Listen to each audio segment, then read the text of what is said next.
¿Le gusta tu vestido? Dime más. Tus manos parecen muy suaves. ¡Dime más! Tu pelo es perfecto para la forma de tu cara. ¡Dime más!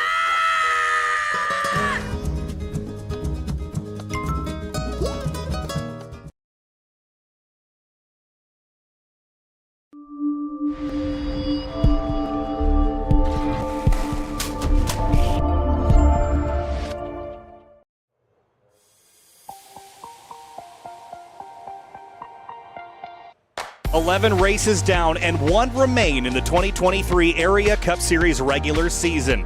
Playoffs on the horizon and one final opportunity to qualify yourself in for a shot at a championship. And most tracks, you'd look ahead and be excited for one more opportunity, but here at Talladega, if you are not locked in, it is an absolutely dire situation to get yourself a win. And maybe this place, with all the chaos that it will ensue, is perhaps the best place for some of those that wouldn't otherwise have a shot, but those that already did could have it taken away. Welcome to race number 12, the Area Cup Series season. I'm Kyle Heyer, joined by Finian DeCuna and Hunter Sleppy for our final race of the regular season. And Finian, everybody's spooked for this one if you are not locked into those playoffs. Oh yeah, especially all the drivers that are not locked in either on wins or on points coming to this round. It is a big toss-up for them if you're on that bubble. If you do not perform, you can easily find yourself on the way out. And for a lot of the drivers, it's even more stressful because out of all the tracks in the entire Cup Series calendar, this track in particular, more, I would say honestly more so than Daytona, is one where you have the least control of your destiny and fate in this race. It is very much up to luck and how the other drivers control, and there's very little in your hands to control. So your night can be going from great to worse in just a matter of a corner if it happens to go that way, and there's not much you can do about it. So it's going to be a very stressful 90 laps for those drivers on the bubble. Also takes a little bit of skill to hold a pretty wheel when you're going 3 wide, about 200 miles an hour through the corner, and you got guys inside, outside, pushing, checking up in front of you. It's a lot of characteristics heading into Talladega, and you see the playoff picture right there. So we do have 6 different winners locked in. Skyoli at the top of that list. Seth Knoll, the Daytona win. Hartz, Kern, JT Poole, and Cedric Hunter are locked in on points, and then it gets to Doug Newbigging and Greg Mitchell, where they're on the inside of the playoff picture, but it could change by the end of the night because even though you don't see him inside the rest of the cutoff, Cameron Hearn does have a win on the season, but he's not in the top 20 in points. So what he's got to do, he's got to get inside the top 20 in points tonight, whether that be from other drivers wrecking out and him avoiding it or getting a second win like Ricky Springer did a season ago. He entered outside the top 20 in points. That got the second win at Talladega and propelled him into a playoff push. So it could happen again to Cameron Hearn, but could see a different face in victory lane tonight, Kyle. Qualifying is underway. You've got a lap to get yourself up on top of the board, and Ricky Springer took his position and went 11th place. You'll see the different colors on the timing and scoring tonight, the left-hand side of the screen. Those in yellow, Finian, are those that are on or around the bubble, above and below it. And then those in blue are those that are locked in, whether it be points, whether it be wins. They are the ones that are safe in the blue. If you're in white, you either are a long, long ways back or you're not going to make it at all. Yeah, and again, and we talk about, the super speedway tracks really being the grand equalizer. So when you're talking about, we're talking about the guys that are on the bubble, but for the guys not on the bubble, but still inside the top 20, they have a chance. If they get a win, they can find themselves taking those final few playoff spots. So that could also definitely be up for grabs. So that's what a lot of these other guys are also racing for. They're not just looking out there for good points. They're looking to home to get this win. Ben Pierce comes around. I believe he is completing a lap. 7th place on the board for the 65. About half the field is qualified, waiting on the other half to go. Travis Beckner working his way out of turn 2. And since we've had Talladega as the regular season finale for Area, it's had two crazy endings where drivers who you don't really expect to win somehow find themselves in victory lane. Season 2, Jordan Martin was 19th in the point standings heading into that race, took the lead with 2 to go, got the win. And then last season, as mentioned, Ricky Springer had a win, was outside the top 20 in points, needed another win to get him inside the top 20, locked himself in, and went on the push for the championship. And another driver who's looking to do the same is Travis Beckner. Here comes Travis Beckner across the stripe, and it'll be a 53.283 that will put him up inside the top 5, position number 4. JT Poole is on track. There he is in the number 26. Now, as always, we do have JT with us tonight, sort of. He's just got his Talladega hat in sight, the popcorn machine that got pointed out last time around, and Ricky Bobby peering over in the background. He'll probably adjust that camera before you get going racing. But he's got a very fitting paint scheme tonight, matching the Ricky Bobby theme, Finian. I was going to say, it's not a throwback night, but it's definitely a great reference for the number 26, as it was in the movie. It was a Wonder Bed paint scheme here, but Summit, and very nicely adapted to the next-gen car. And man, I got to say, this paint scheme, even though it's from a movie, this looks better than most paint schemes that we have on the track today. This is a fantastic-looking car. He did an excellent job of getting it done out on the track. Will he be quick enough, though, to be near the top again? Obviously, really, qualifying is not going to matter a whole lot unless you're going to want to run near the front. But we are probably going to see a lot of guys either just not qualify or just qualify near the back and start in the back and run there for most of the day. I'm looking at the drivers that put up a time right now. Slaughter and Springer are both winners of this track. They're at the bottom 2 of those that put a lap down. 26th for Slaughter, 27th for Springer, and then Jordan Martin, who won in Season 2, is 12th quickest. But JT Poole, he could very well have a momentum boost tonight. I mean, he won Tuesday night at IRP for the Truck Series, so got to build off that a little bit. And as we see him continue to go around the track, it won't be a surprise if this 26 car finds his way into victory lane for his first Cup win of the season. 53.351. It'll put him about midfield, 15th place. Bryce Senesac is the next driver to come across the stripe. 28th in the 09, 53.435. Now, qualifying is probably the least important part of this night. This is a fairly long race, 90 laps, Finian. So at full tilt flag to flag, we're talking about an hour and a half worth of racing, but it will likely go much longer than that if we get yellow flags. There are 4 drivers that have yet to qualify. They've still got a little while longer, but might not make an effort. That's Connor Horn, Frankie Barroso, and Skylar Shackelford. Looks like Cameron Hearn, Finian, took a lap, but it did not count. No, I didn't, and I'm curious if maybe that's part of the plan or not, because obviously, I mean, I doubt he hit the wall here. Maybe to start near the back of the field, just kind of play it clean, just survive the first half of the race, then get himself forward. But again, he's in that situation where he has to perform. He can't just afford to ride around the back and just kind of hope you just luck inside the top 20, top 10. He's going to have to be running there very quickly by the end. And again, he's going to be competing with a lot of other drivers, a lot of guys on the bubble, and a lot of guys outside the bubble in the top 20. They're all going to be shooting for a win, points be damned. As you see there, it doesn't look like we've only got 4 other drivers left to put down a time, but it doesn't look like they're going to do so. So this looks like it'll be your starting lineup. And right on the front row, Greg Mitchell, the last driver in the cutoff line. Looks like pole position will be for him. And then Chris Rabel, another driver to keep an eye on. He is 19th in the point standings right now. So if he does win and lock himself in, and that would actually put Greg Mitchell out in the 2. So a lot of moving parts here. Seth Knoll, Travis Beckner, both locked in 3rd and 4th, and other drivers to keep an eye out for: Tyler Nichols, Ben Pierce, guys who could very well shake things up and steal a win away from any one of these guys, Kyle. Yeah, and looking down, the field's pretty mixed, right? It's not like your playoff drivers have risen all the way to the top, those that are locked in or even those on the bubble. We might see that in subsequent weeks where everything's kind of filtering to the top when we get back to tracks, or I guess, as I think Kyle Busch has put it, a real racetrack. So we're, again, running here, qualifying at Talladega, not super important. We're not going to see that cream rise to the top, at least in qualifying. Come race time, though, I think guys like Ricky Springer are going to move to the top. Connor Horn is certainly going to move to the top and be in the conversation, but you have to avoid trouble. 90 laps is a long time around here, Finian, to avoid trouble at Talladega, but it will give some breathing room and some time to move forward. But if you wait too long, and we have all 34 cars running at the end of this race, it's going to get wild, as we see Talladega usually get at the tail end of these races. Yeah, especially because, again, for a lot of these drivers, there's a lot on the line. For some of them, not really much. The guys that are locked in with the win, they really don't have much to fight for other than maybe just another win to the win total. If anything, they can fight harder because they have nothing really to lose. But then there are a lot of guys that do have a lot to lose and a lot to gain. So again, really coming down to the end of this race is going to get chaotic. I'm more curious to see how the beginning of this race is going to play out. If we're going to see it be a lot more calm, seeing these guys kind of feel things out, let the laps take by. But that second half, though, is definitely going to be absolutely chaotic.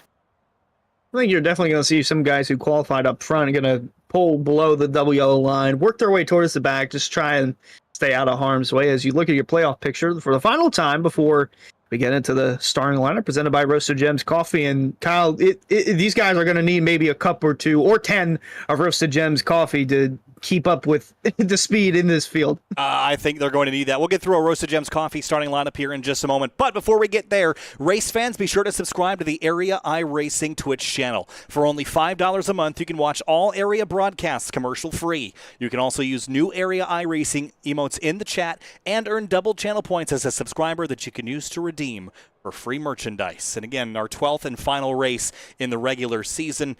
This is going to be a wild one.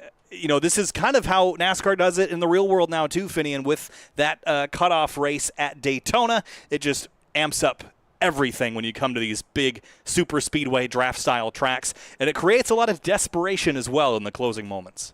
Yeah, I was going to say, it worked out pretty well with having it at a short track at Richmond in real life. For a lot of times, you get that classic short track action, guys literally willing to dump people to get a championship spot, but also you take it to a super speedway, and then again, for a lot of the drivers, there's so much moving around, there's so much they are able to do. Again, we call it the grand equalizer for a very good reason. Let's go through our starting lineup, the Roasted Gems Coffee starting lineup. Race fans, start your engines with a fresh cup of Roasted Gems Coffee. Choose from some of the finest coffee beans from Colombia and Peru, or try the blended flavors of French vanilla and hazelnut. Use discount code AREAiRacing for 10% off your order at checkout at roastedgems.com. Pole position is one driver that would love to win a race and lock himself in. Last opportunity to do it for Greg Mitchell in the number 2 Ford Mustang alongside Chris Rabel, another driver that needs to win to get in. Moving on back to row number 2, you see drivers that are already locked in, not a lot to worry about. Seth Knoll in the number 1 machine in 3rd. Travis Beckner next to him in the 28 in 4th. Row 3, it's Jonathan Cogswell, the number 27. Michael Curhan, he was in the final round of the championship last year, struggling to even get into the first one this year. Starts 6th in the 24. Moving on back to Ed Robinson, currently sitting 20th in points. He definitely needs a win if he wants to make his way into the playoffs. James Scally next to him in the 7, starting off in 8th. In 9th place, it is going to be Tyler Nichols in the number 41 and Ben Pierce in the number 65, both drivers in Camaros in row number 5. Moving back, row 6, Jake Nichols in 11th place on the inside in 73. Next to him is going to be Jordan Martin in the 11 in 12th place. In 13th place, it's Jacob Bell, the number 77. Ryan Hart's locked in the number 3. He starts 14th. Moving on back in 15, the 26 car, JT Poole starting on the inside. David Weishart next to him in the 33, rolling off in 16th. And in 17th, it's Cedric Hunter on the bubble, but very close to locked in. Garrett Grant in the number 5 rolls off 18th. Moving on back to 19th, Douglas Newbegin in the 71 is going to be rolling off next to Ryan Swan in the 67, rounding out your top 20. In 21st place, it's Michael Sturgill in the number 17. Rafe Slate on the outside looking in from 22nd. In 23rd, it's going to be Brandon Six in the 66 car. Next to him, Jeremy Miller, definitely a driver to watch on these plate tracks. Going to be rolling off P24 in the 30 car. 31st place, it's going to be, 25th place, it's Dwayne Culberson in the number 81, and Delonte Ballard rolls off 26th in the number 21 car. Back in 27, Nick Silver is going to be rolling off in the 46 next to Bryce Senezak in the 09 and 28th. Brad Slaughter Jr. is back with us this week in 29th place in the number 83. And Ricky Springer locked in safely. Starts 30th tonight. Maybe a different strategy for him, Fidian. Yeah, definitely some big names near the back here. Connor Horn in the 42 locked in, rolling off on 31st. Next to him, 32nd place, Cameron Hearn, a lot resting on his shoulders for his fate tonight. Rolling off in 32nd in the 4 car. 33rd place, it's Skylar Shackelford in the number 88, and rounding out the field is going to be 34th place, Frankie Barroso, not locked in, but on the bubble and in conversation to win. All right, Hunter Sleppy, who you got? Who's your pick to win this race? There's a lot to pick from. I know it's chaotic, but let's see if we can nail down some favorites here. Well, this pick of mine, he's won here before, not only in the Truck Series, but he's also won in the Pro Series. yet to win in the Cup Series, and that driver is Ryan Swan. And just based off that, he's going off the list one by one. I'm going to go with Ryan Swan for the win. Finian, who you got? Yeah, I'm going to pick Ricky Springer. I know he's starting from 30th place, but I think he can get it done all the way from back there. It's a long race to go, and he's definitely showing he has the skill to get it done. All right, when we look down the field, there's a lot of drivers that I would put my finger on to win this, but I'm going to pick another driver towards the tail, and that is Connor Horn in the number 42. I think he understands the draft style racing, begrudgingly perhaps, but he always seems to perform when we come to these racetracks. I think he might be on his own tonight without teammate Skylar Shackelford to follow him through. I don't know if they'll be able to two-car tango like they want to, but I think he'll be in the conversation. And as far as other drivers to check in on, how about Michael Curhan got the message for us tonight? If we're here, then who's running the broadcast? Kyle's doing all sorts of stuff. All right, field rolls through the trioval, and the obligatory, the start-finish line isn't here. It's all the way down here at the exit of the trioval. That gives you all that extra time to do battle on the final lap. 34 cars in race 12 of the season. Next week, it's the playoffs, but today we eliminate some championship contenders. Green flag flies, and we're racing at Talladega.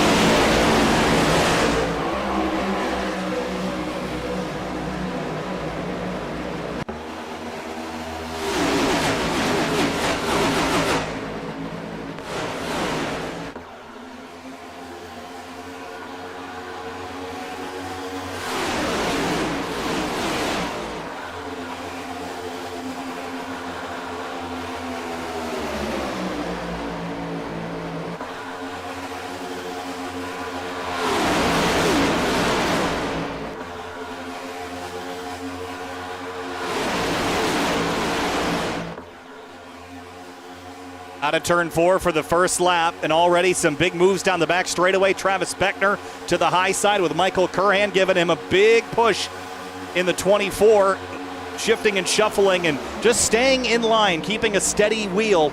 As you mentioned earlier, Finian, it is a challenge. Look at this mess into turn 1. The 73's bailing out. We're 3 wide. I was going to say, it might be stable near the front, definitely not stable midfield, or already going 3 wide, a couple lanes deep. So a lot of guys trying to get to the front of this pack early on, and we're starting to see a traffic jam. Look how tight up these guys are in a lap and a half, already right on top of each other. That's a lot of race cars on a very small piece of racetrack. Well, they make it work somehow as you see the 3 wide madness going on and different drivers that we're looking at throughout the field, but it's that car in the middle gonna pull through, but 3 wide all over the place. Travis Beckner gonna come through, try and lead this lap. Only lap 2, Kyle.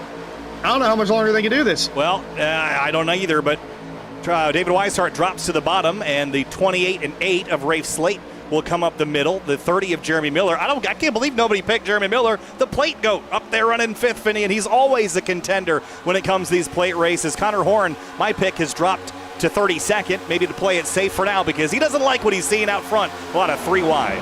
Well, my pick is doing pretty good. Ricky Springer currently in 10th. I just want to point out, there are guys that started outside the top 20 in less than 3 laps have moved themselves inside the top 10. Some guys have made some really impressive movements to the front. Rafe Slate, one of them, Jeremy Miller. Oh, we trouble! Mentioned. The 51 Ricky of Springer gets turned around, and is there going to be more trouble? Does he spin back into traffic? So far, he has not. No one else wrecked. Newbegin turned around. The caution is out.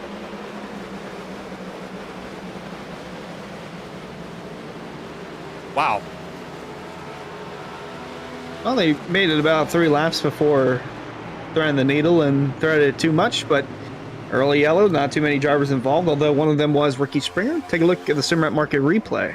Yeah, this is coming through turn 3 and 4, Finian, and I think I saw it. He was at the 29 or the 2 that was first sideways. Right there, gets hooked off Delonte Ballard, and he gets turned across the road. That's where Springer comes from, and you see Newbegin in the background there. Yeah, Newbegin got into the wall. He had a little bit of help from Brandon Six to turn him around when everyone was checking up and just trying to figure out which way to go. And this is coming off of turn 4. You see right there, Ballard get a little bit low, clips Mitchell, and then around goes Ricky Springer. Gotta say, everyone did a fantastic job avoiding Springer and just avoiding themselves. I mean, with Newbegin being the only other casualty in this wreck, that's pretty good wreck avoidance from everyone else. Yeah, the Newbegin did get the outside wall there, Hunter, but it doesn't look super bad. Let's see how he gets tangled up in this. He was behind Barroso and ahead of Brennan Six. Didn't have great sight lines on this. And I think the 66 is just going to tag him in the rear there and send him around. But one driver I do want to ride on board with, Hunter, is the 27 of Cogswell. We know he's gotten through a lot of wrecks in the past. Here's his on board.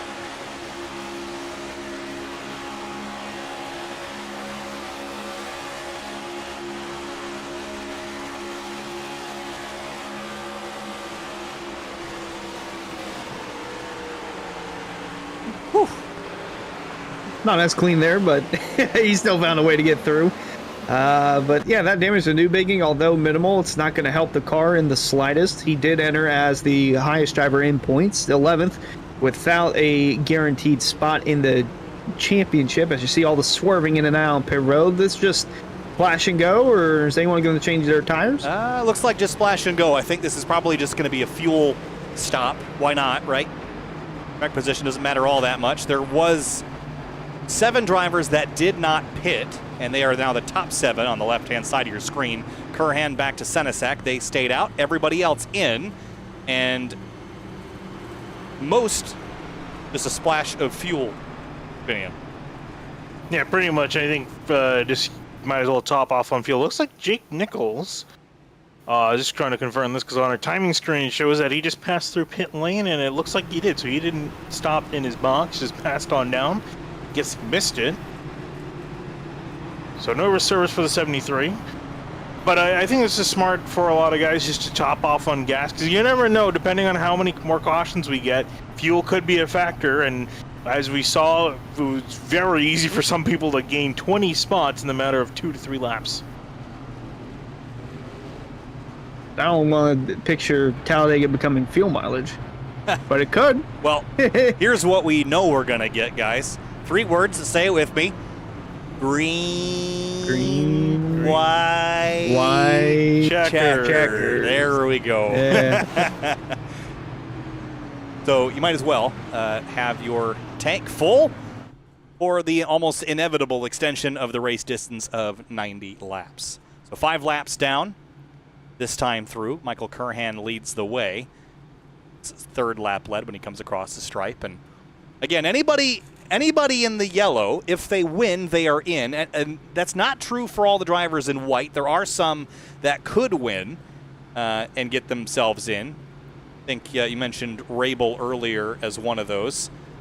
But anyone outside the top 20, a win does not lock you in because you have to be in the top 20 to be considered for that. So anyone in the blue already is locked, whether it be points or wins. The yellow, a win would, or they can point their way in, and then if you're in the white, you need to win, but doesn't necessarily guarantee it. That makes sense. Yeah. No. Square is a rectangle. Rectangle is not a square. Pretty much. You basically need to be inside the top 20 and get that win, which is, again, that's really the big concern with Cameron Earn.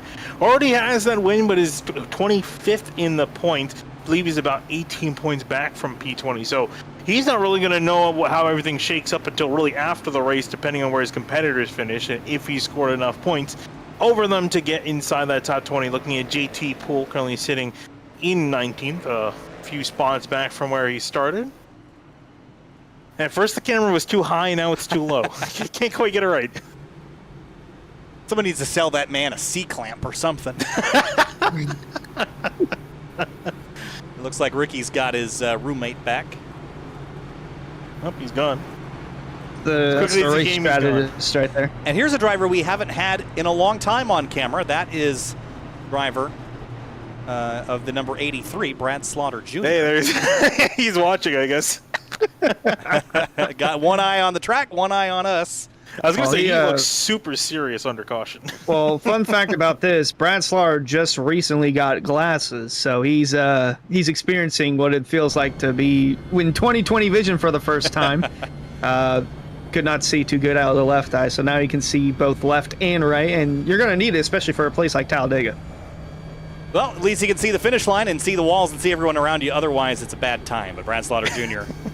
starting 29th tonight, back in 30th at the moment, but going forward almost certainly.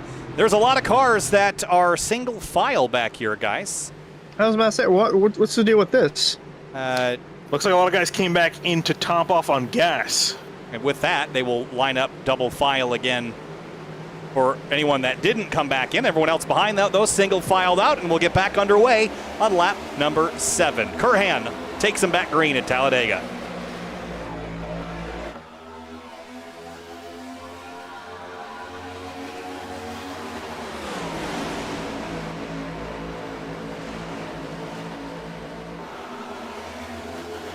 Look at the 11 of Jordan Martin on the outside with assistance from Bryce Senesac. Oh, Cogswell gets shoved out wide as the 7 of Scioli heads up the middle with assistance from Rabel and the 17 of Sturgill. And Reinhardt looks like he's going to pick up the 27 of Cogswell and try to, no, he was not going to push him. He's going to leave him out to dry and dip down below, make that pass. That second line starting to get close together, and I can see the number 17 looks like Michael Sturgill peeling out. And here comes James Scioli also jumping to the top lane to try to make a move. First 4 cars are single file through, being led by 24 of Curran, then it's Jeremy Miller, Travis Beckner, and then the 5 of Garrett Grant.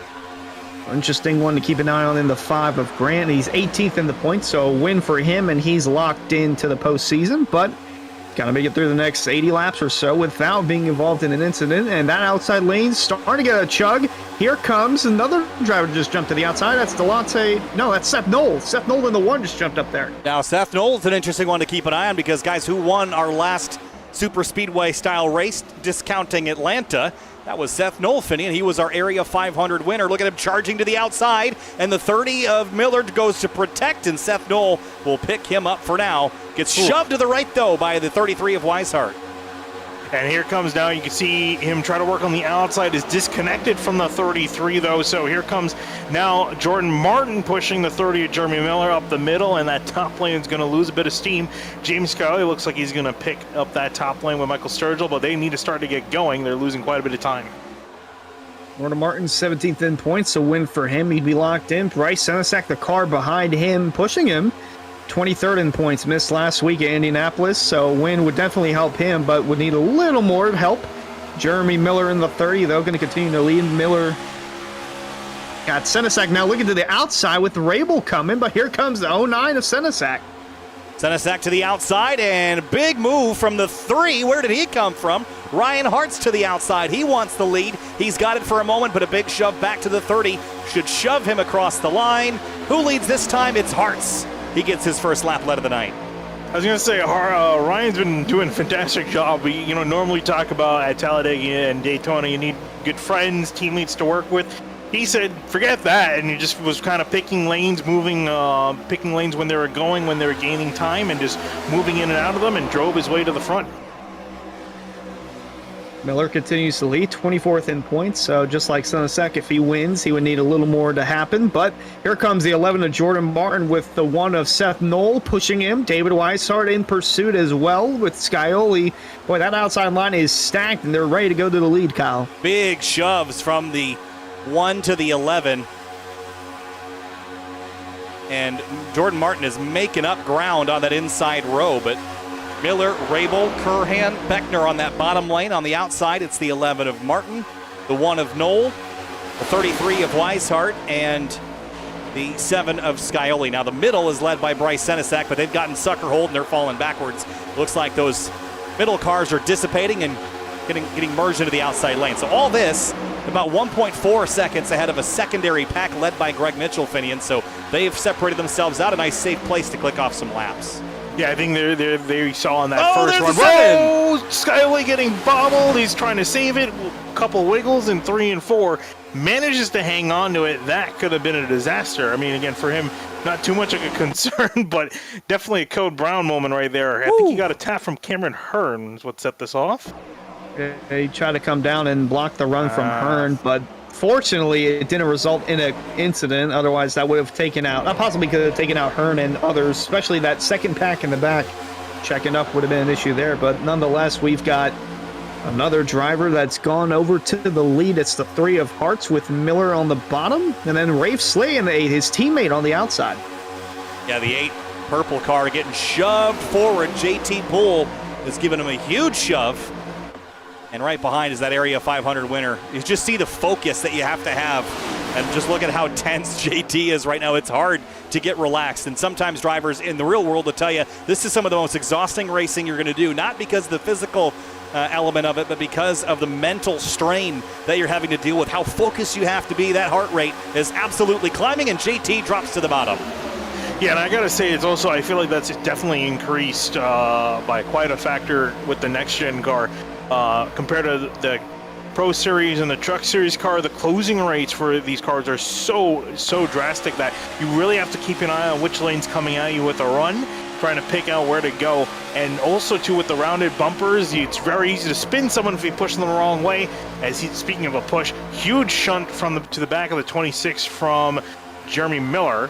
As Jordan Martin, Ryan Hartz are racing on the top side, you can see GT just running in the middle, trying to control all 3 lanes. This is absolute insanity right now. All this 3-wide action. Poole going to go up top, get a big bump from Jordan Martin, going to leave the middle open for Ryan Hartz and Jeremy Miller on the bottom. But you can just see how much he's enjoying this, but I don't think he's going to be enjoying it for too much, as the outside line's starting to pull a little bit. But well, see the bottom and the middle work together, and 4th car on that outside lane there you see is David Weishart. Yeah, Weishart, I said you couldn't relax. He's about as relaxed looking as I think anyone can get. He's very clinical behind the wheel in general, but especially so tonight. And that can help you with your decision making if you're not always on the edge of your seat, if you got a moment to kind of think and strategize. And I think that's what Weishart typically drives like. But JT drags some of the field up to the high line. This is a line that we've seen be successful in the real world, Finney, and I haven't seen it really be the way to go in iRacing all the time, but so far, so good. Miller has kind of dragged that bottom and middle groove backwards a little bit. Yeah, from what I've seen in practice, that outside lane really can work if you get some good guys up there and get themselves hooked up. But as I say that, Ryan Hart, he's trying to prove me wrong and trying to drive to the front. He's got Ray Slayton behind him, giving him a bit of a shove, as well as 77 of Jacob Bell. Solid raw performance, trying to get back up to the front. The 8 and the 3 teammates working together. Just see the field roar on by down the backstretch. But they are definitely trying to make that middle work. But for the bottom, it's all gone basically. No, there goes somebody. That was was that the 88? Was that Ben Pierce in the 65. The caution is out. I think it's just a 1-car accident. Yes, it is. But Ben Pierce just got hooked, and he went for a ride.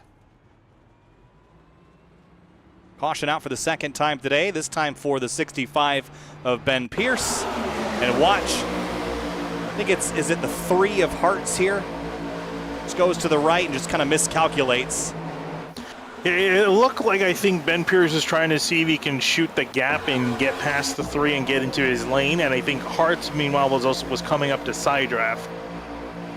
You're going to see them both kind of find each other on the racetrack right there. And Hartz did a good job bailing out. Again, no other drivers involved in that wreck, and that's at a treacherous part too. Heading into turn 3, not too many places to go when you're going that fast into a sharp banked turn, but going to result in some necessary adjustments made for Hartz and Ben Pierce. I wonder if the 8 got into the 3 at all and kind of unsettled him. He kind of took a right. I don't know if he meant to do that. Got on board with Rafe Slate and see what we can see.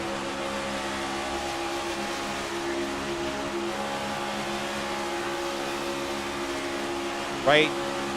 No, they weren't fully making contact. Wild moment, though, for the 65. Got it mowed down, and we'll sit back in position number 34. Every car still lead lap, and every car still running, as this time the entire field will hit pit lane, Finian. I was going to say, every car coming down to pit lane ran quite a few laps, and everyone wants to get on the same pit strategy, because the last thing you want to do at these super speedways is pit by yourself. You always want to have at least a couple other drivers to work with, otherwise you're going to find yourself putting around if we do get green flag pit stops later on. But we haven't had too long of a green flag run just yet, but I'm curious to see if it's going to just be splashes and goes, or are we going to see some guys take some tires?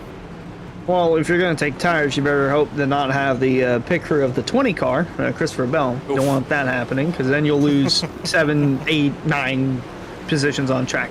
Oh, I'm hearing something with Ricky Springer. Doesn't sound too happy. Trying to see what happened. Let the dust settle and we'll go look at it. Oh, there's some contact on pit lane with the 51. Oh, right here. Ooh, Douglas Oh, Newbegin. wow. Gets him turned around.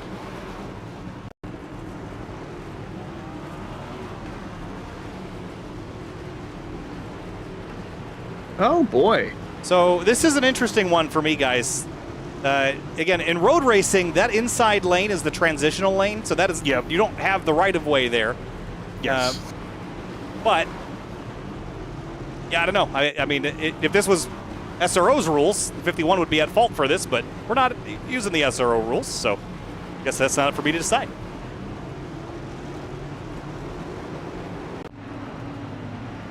I don't know. Actually, know if NASCAR doesn't really enforce that.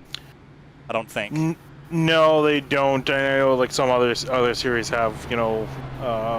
Really, for some other series, it's actually up to the pit crew to release the driver safely in traffic. Obviously, that's not possible here. Well, I mean, it could be if they've got a spotter working with them. Some of them might, but again, it's one of those things. I think in stock car racing is not so much a solid rule as it is a gentlemanly respect. Just release the guy and hope for the best. Yeah, and I think with the problem is without an enforced rule, you end up with scenarios where both guys are blaming each other and neither is right. So that's kind of a lot of oval racing in general, but that's one of those scenarios. But JT Poole leads the way as we make our way through lap number 17 here in the last round of the regular season before we head into the playoffs for the Area Cup Series. Race fans, be sure to visit simwrapmarket.com for custom iRacing paint scheme templates that are simple to use and help you stay more focused on the racetrack. The 1 to green here, Hunter, and so far we've had a couple lucky incidents where the drivers that got turned around weren't completely put out of the race, and everyone's still running on the lead lap and in good shape, actually. So does this create more tension as we get later in this race where there's more cars running? I think it creates a little bit more tension now because we're not typically used to seeing these early cautions, and with how close it's been to having been just a 2-car wreck to a 10-car wreck or a 15-car wreck, pretty sure these guys are going to want to take it a little bit easier when they're bump drafting and when they're trying to clear one another, because that seems to be where the issue's coming from, especially this early on. We're not even a quarter of the way through the race, but there's still time to clean it up towards the end of this one. Looking forward to how this restart shall go. So field racked up and stacked up.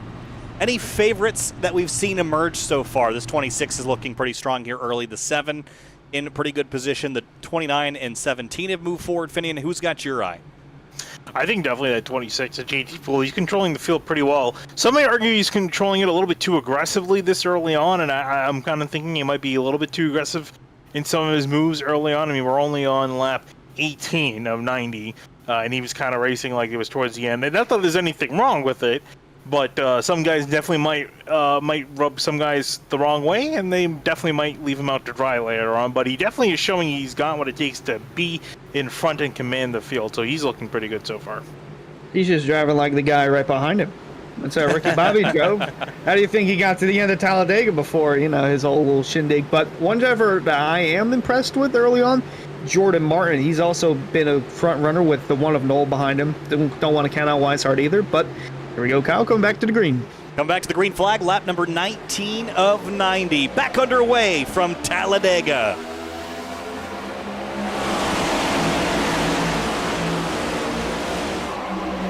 Ooh, the 1 sneaks to the inside of Jordan Martin. And a big push from that inside lane. Sturgill and Scioli surging forward with the Area 500 winner Seth Knoll in tow. On the outside, it's the 27 of Cogswell all on his own. Now Scioli brings his line back up to merge. Yeah, it's always that shortest way around, really helps out a lot when you're getting back up to speed. And GT Bull relegated back to 6th place at the moment. Seth Knoll leading that bottom lane with Jeremy Miller behind. James Scott up top with Sturgill pushing him. And here comes Pulley starting to get back a little bit, at least towards that outside lane, but that inside lane is really starting to take off. Didn't even make it to the backstretch before they started going 3 wide. And there's a guy who's looking to just stay out of trouble, Ricky Springer. Safe on that bottom line, but been involved in a couple of incidents on track and on pit road. Just buying his time here and trying to get that bottom going with the 46 of Nick Silver. Yeah, the bottom's the safe place to be because you have a place to go. You have a place to bail, right? The outside lane, you can get stuck and smashed into the outside wall when things don't go right. Seeing Connor Horn in the bottom lane there as well, the blue, black, and red car on the inside. About 5 cars back. He's making his first charge forward here. Big moves from Seth Knoll from top to bottom. He took the elevator to the ground floor into turn 3, and the 30 car is back in contention on the outside. Yeah, GT Pool just got the door shut on him by Knoll as he was trying to work his way to the front. He left Jordan Martin from the middle lane and dove to the bottom lane, but almost took the lead if it wasn't for that pesky one taking it away from him. And that inside lane making a huge charge. Cedric Hunter now inheriting the top lane will go in front of Jeremy Miller. There's Travis Beckner also trying to slam the door shut, and Seth Knoll jumping to the top side, but no one behind him. Yeah, some of the closing rates here are very concerning. Especially with... and here comes Ricky Springer, who was spun out on pit lane. He's coming up down in 3rd place. Found determined to make it back to the front one way or the other. And he's got a massive run. And the top 2 disconnected. Ricky Springer from turned around on pit lane to the lead in 3 laps? Everybody scatters into turn 3. This is wild. And the closing rates are huge, as Hunter mentioned, Finian, but 3 wide and everybody scattering on top of that. Big move for the 66. He's sideways. And look in the middle, there's Cameron Hurd. Ricky Springer. Well, you can see him navigate his way through the grass, just mowing it a little bit. Doesn't merge back into traffic, but it's the price you pay when you're trying to block. And like I said, the closing rates here, this is some of the most insane closing rates I've ever seen. And now we're going back up front. Jordan Martin to the lead. Jacob Bell back in the Cup Series. Whoa, car swerving down low, but that outside lane is rolling, Kyle. This is getting spooky. Big moves here. I thought we'd see drivers kind of knock it back a couple notches after those early spins, but no, they have not. They have ramped it up here. There is playoff contention on the line, and nobody is waiting for lap number 90 to get it done. They want that track position, and they want it now, Finian. It's 3 abreast from like 6 rows on back, from 5th on back. It is very cutthroat, and there's Travis Beckner now moving to the middle. Everyone's out for themselves, it seems, at the moment. I thought this first half of this race is going to be calm. I can't imagine what the second half of this race is going to look like if this is how the beginning is shaping up to be. Travis Beckner working through the middle, Cameron Hearn leading in the bottom lane, Jordan Martin up on top, David Weishart in the mix as well. Yeah, they're all stacking up. If a car goes around, there's going to be a massive wreck in the middle of the field. Well, they've been trying to do that since the drop of the green flag, it seems like. We've seen nothing but 3 wide action. And like I said, this last restart, they didn't even make it to the backstretch before trying to get 3 wide. This is just insane racing here among some of these guys that are trying to get their, it could be their only way in to the postseason, like Jordan Martin on the outside, and you got Travis Beckner there. And right on the bottom, you see that's the 83 of Brad Slaughter. He won here in Season 1, looking for another win in Season 4. So he pushes Beckner to the front. He was 30th on the restart, and he's now 4th in 4 laps. Big moves for the number 83. Charging ahead with Travis Beckner on the bottom. The 11 of Jordan Martin comes down the racetrack, covers off the 77 of Jacob Bell. In the outside lane, it's David Weishart who leads the way. Brandon Six had a scary moment a couple laps ago, giving a big shove to the 33 as they sail down the Alabama super stretch here. It is chaos in this field. Anybody moves an inch, and they're going to be flipping a mile. Yeah, outside lane was starting to lose some ground, though. Looks like the 3, Ryan Hart, has jumped up to the top, trying to give that lane more life. Meanwhile, up at the front, Brad Salter jumped out from the bottom lane to the middle, trying to see if he can take Jordan Martin up to the lead, trying to see if he can race against Travis Beckner. Yeah, Slaughter said that he's only going for wins and that it's going to be coming from the middle, and that's indeed what he's done. He's gone from the middle and into the lead. Starting to get a little more separation now, mostly side by side, but one thing's for certain, that 11 car Jordan Martin all over the bumper. He's looking to make a My goodness, he's looking to make a statement here tonight and lock himself into the postseason with the win. But here comes that purple car of Rafe Slate. It's going to drop Jordan down to the bottom, and here comes Martin to the lead. And JT Poole hunts for the bottom as well into turn 3. Brad Slaughter Jr. will lose the lead. Jordan Martin now through the bottom lane. The 46 of Nick Silver leads the high lane now in the teal and orange car. And we're still 3 abreast, this time even closer to the front than we were before.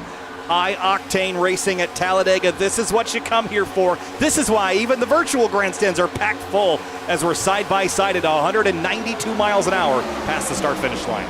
I gotta say, there's probably gonna be some heart attacks in the grandstands from people because there's so much going on, so much action on the track. Your favorite driver can end up around and in the wall in a second. And look at everyone except for 2 cars all in that screenshot right there. Just insane racing here as Slaughter continues to lead Nick Silver down the second car on the outside. Jacob Bell, first car lead in the middle. Now Rabel going to look to the inside, going to lead the bottom. Jordan Martin falling back a little bit, but looking to get up to the bumper of Rabel and make a charge back. But Slaughter continuing to lead as they work their way off 4. High lane kind of getting some prevalence again. We saw this with JT Poole on that second run. Connor Horn in the middle behind Brandon 6. That's what 195 miles an hour looks like by the stripe. Yeah, you can see that top lane really starting to benefit now. The middle lane starting to try to come back at them, trying to utilize that side draft. Jacob Bell leading that middle lane. Curious to see if anyone else from the top will jump on down. That bottom lane, though, is really struggling. Chris Rabel all the way back in 17th now. Cameron Hearn, I just saw Cameron Hearn, JT Poole, and it looks like a few others going to the bottom. Brandon 6 now going to lead the charge. Brandon 6 going to have a little run here. He's got I believe that's the 4 of Hearn behind him. But that middle lane now is being led by Nick Silver. Going to have Jacob Bell pushing here as they're coming across the stripe. Slaughter still going to lead this time by. I hesitate to say this has calmed down because we're still 3 wide, but relatively speaking, the energy level has knocked back a notch or 2. It is still pretty high, but the 6 and the 66 and the 4, pretty sizable shove there on the bottom of the racetrack with JT Poole in tow. Then it's the 83, the 3, the 33 on the outside lane with Cedric Hunter in that 07. Hunter, another driver. Ooh, you see him get alongside the quarter panel of the 33. Hunter is in the yellow zone. He's basically in, but not completely confirmed. He can't have a terrible night tonight. He just doesn't need an amazing one. Yeah, that's really the big issue for a lot of these guys. Some of these guys, they can benefit from getting some points, but at what point do you debate going for the win as opposed to just trying to finish as high as possible? There's a line for some of them that they have to cross at some point, and they have to decide for themselves how much are they willing to put on the line, especially considering how much the closing rates are and how easily a mistake can really just put themselves on the wall and out of this race. Jeremy Miller jumping to the top side. He's got David Wise starting behind. Does Ryan Hart or Brad Slaughter jump to the top? They do to block the run. Whoa! Cameron Hearn to the way inside. So is Jordan Martin. It looks like Martin's actually going to get out of this mess. It's a smart decision for him because if he wrecks, he's out. He does not have another chance to get into the championship hunt. Needs a win to get in, and a little replay of this. Yeah, the Ford didn't look like he went down there on purpose. You see him get kind of sandwiched between the 66 and the 26. Didn't like kind of getting shoved around. The 33 gets pushed. There's going to be a big stack up here as the momentum shifts everywhere. Look out, everybody. This is tense moments here. Yeah, and things happen so quickly as well. So if you don't react quick enough, that'll be the end of it. So these guys are all very much on edge, and you can definitely imagine how easy it is for these guys to get tired and exhausted over the course. And guys, we're only a third of the way through this race. We still have 2/3, 60 laps left to go.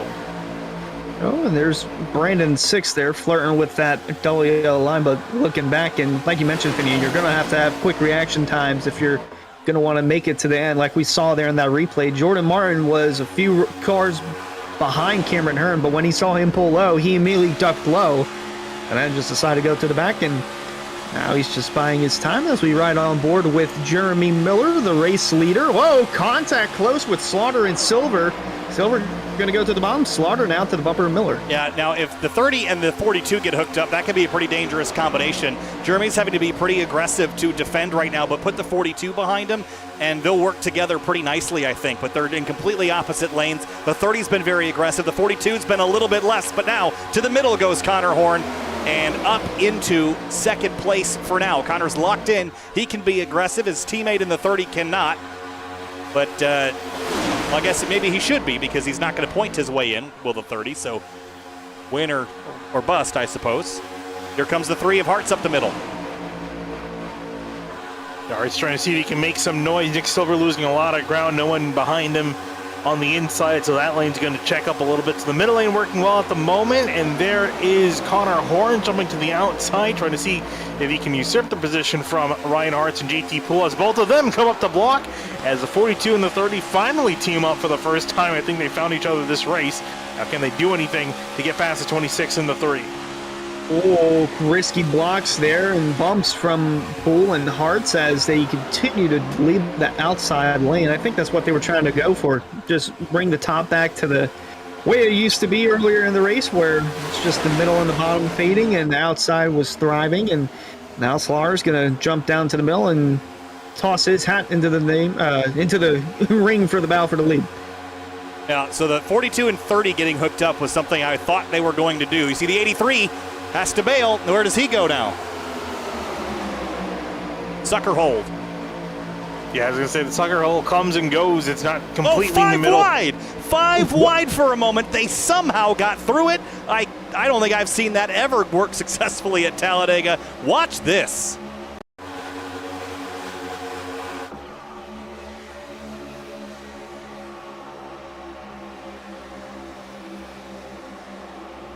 Woo! Oh, man. That was very nice. briefly. There were some spotters that got alerted there for a moment, absolutely. And someone just went up the middle. Who was that? It's the 77 of Jacob Bell. Now the inside pulls even. David Weishart, Hearts, Cedric Hunter on the bottom, and James Scioli. Hearts on the outside, rather. Yeah, Scioli's been a little bit quiet for most of this run. He's now finally found himself up near the front again. Cedric Hunter potentially can make some noise here, sitting in second place in behind Weishart. GT Poole trying to bring back yet another charge. Every time the 26 seems to fall off, he finds someone in the field to get hooked up with and go to the front. Weishart ditching Cedric Hunter, going to the top side, and actually doesn't block the 26. He's going to try to hold off the 8. Wow, a massive bump from the 8 to the 33 up on top. A little bit of a check up there on the outside line, being led by Slaughter, and that's the 8 slate behind him, and JT Poole continuing to work his way towards the lead. Jacob Bell right behind him, pushing the way through, but Cedric Hunter and company on the bottom. Boy, there's a lot of drivers on the bottom. Now here comes Senesac to the outside of Bell. Now he's going to push Poole to the front. Yeah, kind of came out of nowhere there, snuck to the outside of the 77 and took that spot away. Looking a bit ragged there through 1 and 2. But no one's able to kind of create a line that stalls anyone else out, Finian. It's the outside lane. You can kind of pull like that for a minute. But if the drivers don't want to comply, you get this. You get 3 wide. And that means that this entire race is going to be filled with this. Nobody is safe to just run single file. You can't get that level of cooperation like you can in the real world. And I think that's a good thing. Oh, yeah. It's so unstable. There's things constantly changing. Drivers are on the bottom of one lane in one corner, and then the next corner they can be up on top 3 wide. So a lot of things changing. 4 wide in the middle for a second as Bryce Senesac is pulling out a little bit from line. Going to swap with Rafe Slate. Rafe Slate going to push forward. Yeah, where you could be 4 wide like Rafe Slate and Senesac were just a moment ago, as Weishart finds himself in the lead with Hearts behind, pushing that middle lane though. Cedric Hunter, JT Poole, Brandon 6 goes around. No caution. Say that's below the double yellow line, all the way towards the inside wall. That will not be a caution. The 8 cars in the wall, though, guys. I don't know about how bad, but yeah, it was a good look. He got turned off the nose of Bryce Senesac and went flying into the wall. So he's definitely going to have a meatball and have to come down and get that fixed. Let's go back and look at what happened to Brandon 6. Here's a look at it. We'll go from high above. I think they're just going to get a jam up here, the 0-7, the 26, and the 8. Yeah, right there. Yeah. And the And 66, Brandon he did a great wow. job not hitting the wall. I'll give him that. But then the 12, or the 8 car, rather, not so lucky. Oh, he had help from Senesac in the 09, and not much Senesac could do as they were all checking up in that middle. On board now with Travis Beckner. Whoa, Look at that piece of fender go tumbling over guys, the 09. something else happened on the front straightaway. James Scioli and a couple other cars very slow by the start-finish line. They finally got up to speed. Oh, yeah, we had another accident while we were watching the replays here. Oh, wow. 7 off the nose of the 17 of Sturgill, I think. No, the 28 of Beckner. Oh, got him loose, and he went flying to the 17. Oh, man, a big lick for the 17 of Sturgill. Scioli, though, was fortunate and able to avoid any impact. Well, they're back up That's huge running together. We'll see, Hunter, if they get that sorted out. That's huge for both Sturgill and 6. Sturgill 13th in points, 6th, 14th in points.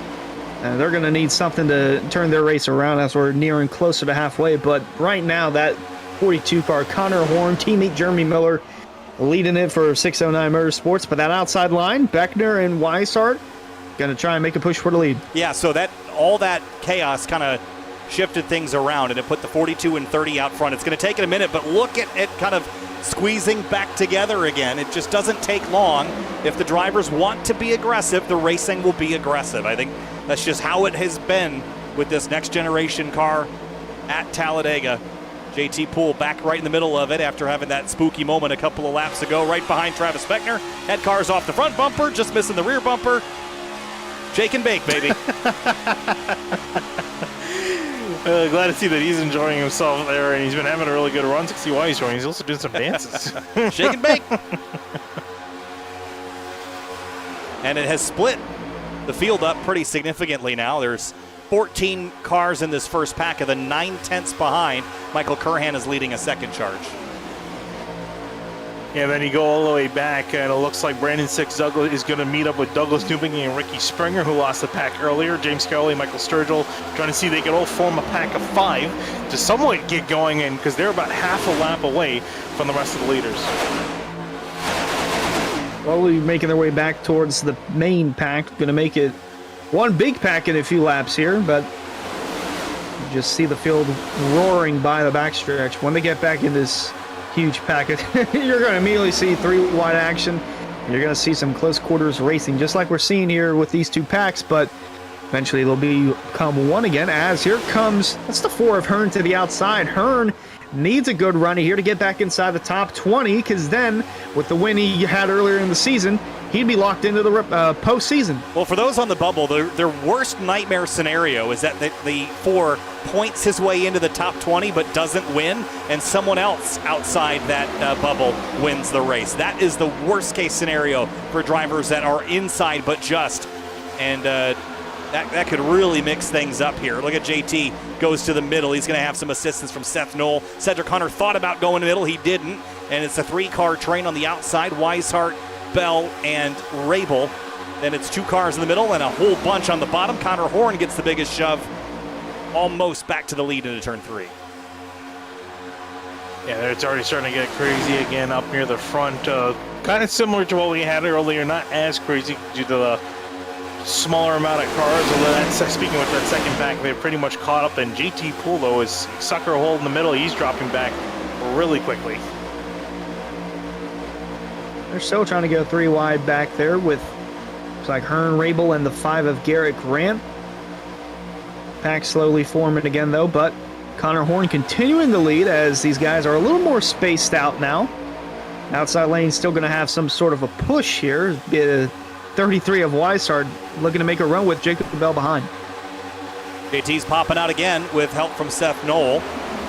And this is the moment to do it when everyone's kind of running double file. There's that extra lane open. If you want to move, this is a pretty good time to do it. It gets really difficult when everyone's 3 wide, but there's open track available for the taking as everyone kind of reconstitutes here. The last pack on the track with Newbegin, Scioli, Sturgill, and Springer, they really need a yellow. We have 2 retirements now, or 1 retirement. Ryan Hartz is out. Rafe Slate is the only driver that has lapsed down. He's now 4 laps down to the leader and back onto pit lane, likely retiring, and he would be our second. He is just gotten back out on the track. Just pull out pit road. Stand corrected. So we'll see how long that lasts. Whoa, he just spun. Oh, no, he just went into the wall again. And Alt F forward. Well, I said he might be retirement soon.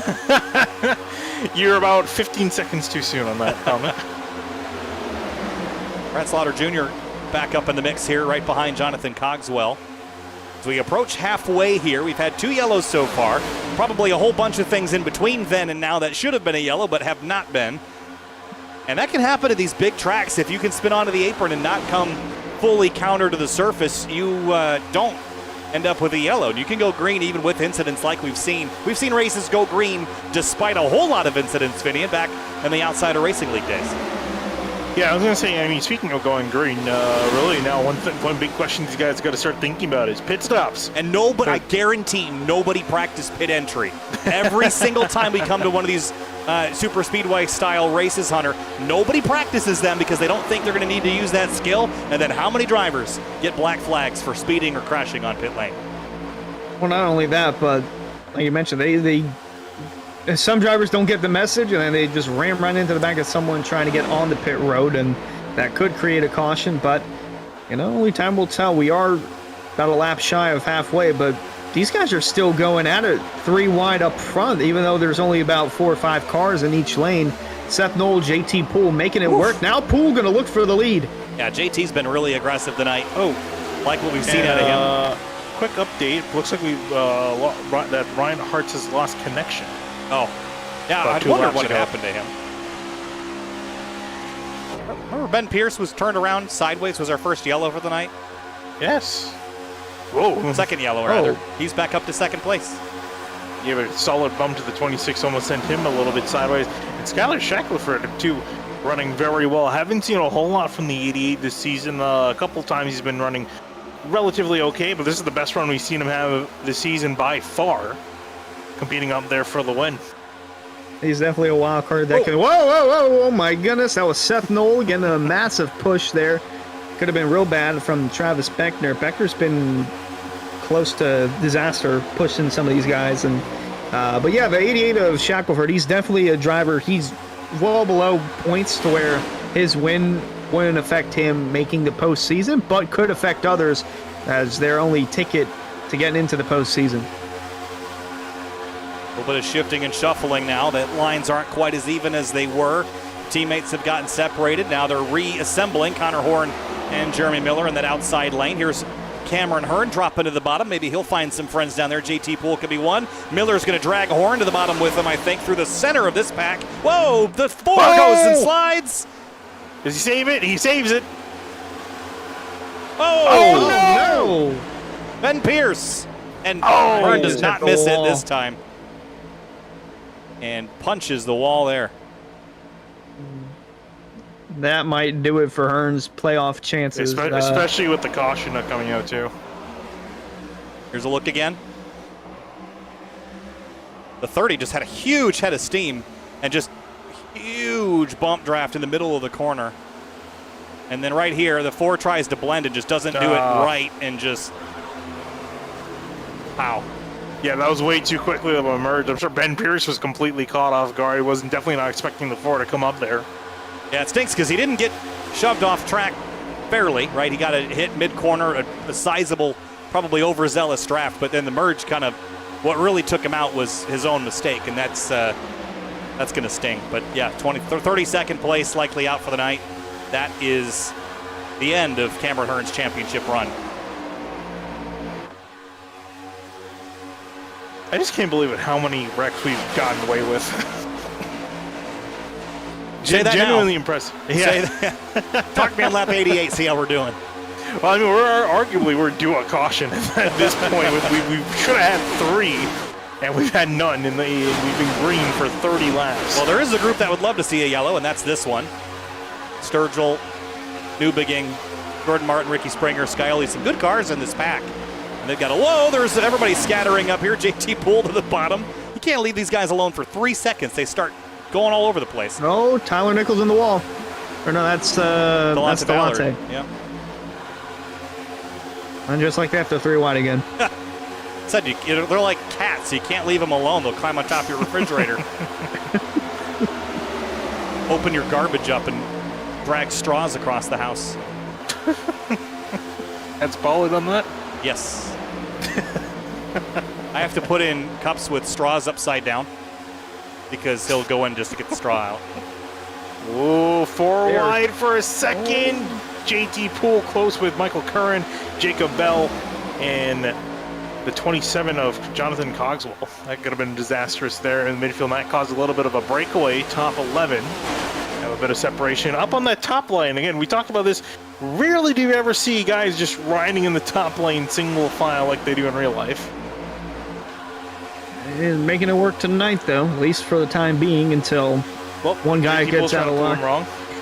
One guy gets out of line, and then all of a sudden they're 3 wide for the lead and even 4 wide. I think all the dissenters are kind of stuck mid-pack right now. Otherwise, they might get that broken up a little quicker. But this requires cooperation in iRacing. And you can find some speed up there, but you still have to want to do it. If Travis Beckner wanted to take a hard left into turn 3, he could pass that knoll fairly easily. But need a little bit of help. And there's no one there. They also just need everyone to relax, which they've not wanted to do. They're not going to do that tonight. 50 laps. The only person I believe is even remotely relaxed is the 33 of David Weishart. I was going to say, everyone's been driving like they've drank 30 cups of Roasted Gems coffee. Brad Slaughter. There's Ricky Springer. There's a lot going on in some of these backgrounds.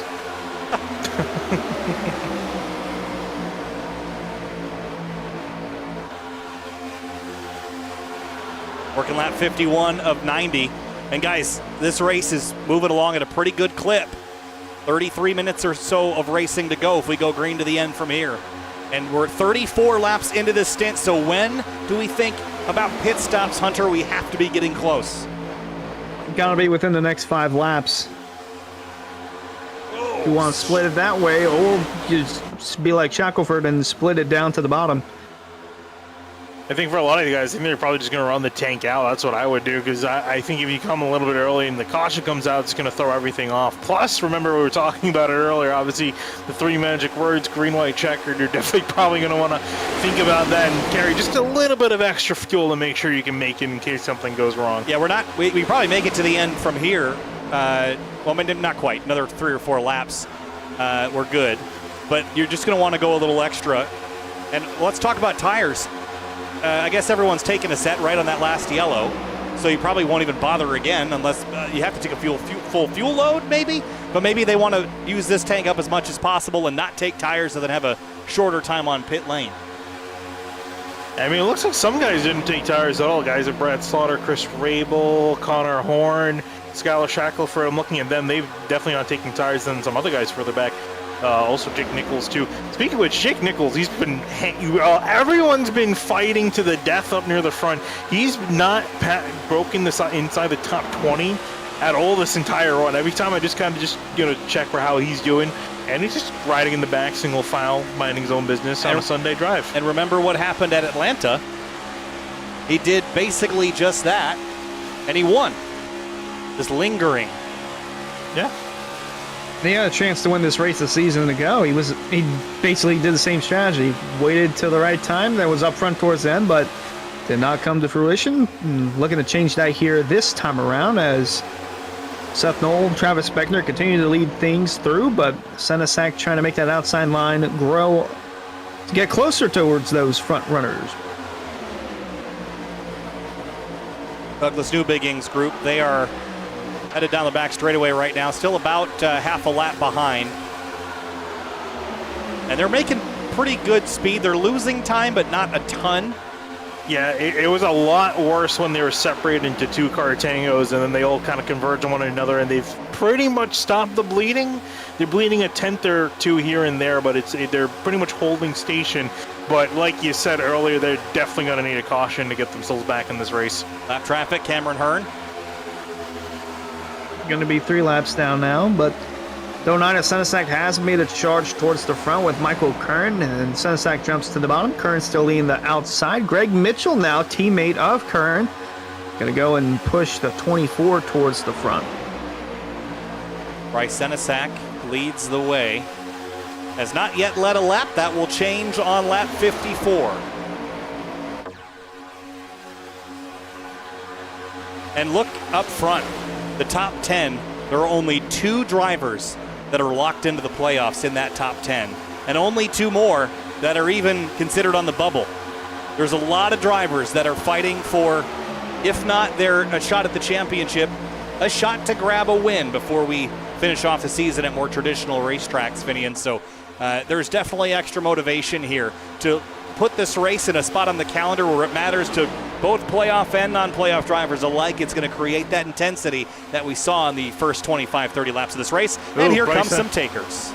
Yep, here they come. Pit road's open, and here they come, the first takers on this run, blowing themselves down, and it looks like everyone behaved. JT Poole at the back. Hunter, yeah, I was going to say, next issue is getting in your box, because this is on arguably harder than slowing down for pit road.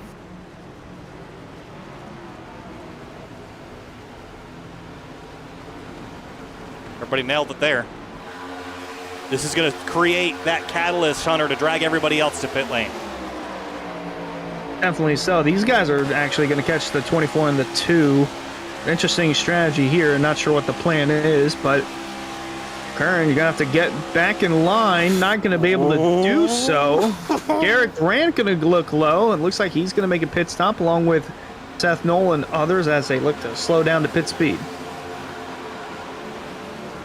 And they will do just that. I thought he was going to try to pass for the lead while the door is going to get shut on him. That could have ended up ugly. Or getting picked up behind the 24 there. And Jeremy Miller and Connor Horn linked up again. This duo, I think, again, could be pretty dangerous in the last quarter of this race, as long as they stay linked up and have good track position. Ooh, JT Poole missed, looks like he's disconnected from the rest of the pack. Not exactly sure why. He came in pretty far behind them. So throw that alongside a 13.7 second stop. Actually, not that bad of a stop, but he was already behind. Yeah, I was actually wondering why he was behind. He just ended up losing the draft. Comes the rest of the field. Green flag stop started, and here they come. Ooh, a bit of a lockup. Tyler Nichols smoking the tires in the 41. And I don't see any black flags, so everyone's been playing. Everyone's behaved. You made a fool out of me, huh? Yeah. They must have heard me and said, you know what, Kyle, we're going to prove you wrong tonight. I mean, bravo to them, because usually we see at least one driver getting just usually a at little Daytona bit too we high. see like 25 of them below the entry to pit lane. We have seen a lot in the past this season, that is true. Yeah, it's been a pretty big mess. So look at all the trio of teammates lined up. Jeremy and Connor have been significantly more aggressive, not only tonight, but this season. So I really think it's the duo. Skyler's tacked on the tailpipes here. We'll see how long that lasts. There's the 26. He's going to go a lap down. Oh, they peel off before. That was a little bit of miscommunication, perhaps. That was a little awkward there, Finian. Oh, the 30's going to blow it. Oh, that hang on. Is that a penalty? Nope. Man. Looks like you don't see a black flag. That was lucky. Might need a brown flag. Yeah. But, oh, boy. Oh, he got in there, but just. So kept close. it in bounds. Almost an unforced error there. Skyler Shackelford real sideways, but that trio is going to come out basically how they came in. Greg Mitchell, look at the pack reformed now, already with a head of steam. And this is the danger of a trio coming out of pit lane, is this big head of steam that's going to be forcing their way up behind them. They're going to get blown by, I was going to say, and they're already disconnected too. At least Connor Horn and Miller can get somewhat hooked up, but it might not be too bad for them. They're probably going to hook up towards the tail end, but they're definitely not going to be leading. Well, they weren't leading before the pit stop sequence began. So, whoa, big slide there as Travis Beckner got a shove from the one of Seth Knoll. Actually, they blended in pretty good, didn't they? They actually did, yeah, and they think they might try to pick up the guys on the inside lane, but Beckner and everyone else are going to look to try to circumvent them, but they've actually caught up to speed pretty well. Never mind, I'm going to eat my words. Yeah, that was pretty well done. They're going to move. The 42 is going to throw a block. He's gonna try. Beckner says nope. He drops to the bottom.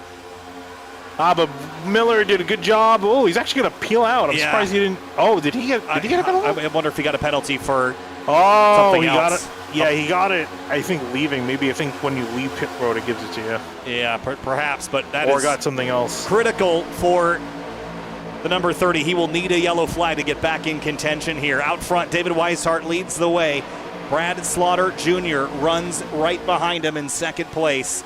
And we are coming to 30 laps to go, the final third of the last race of the regular season.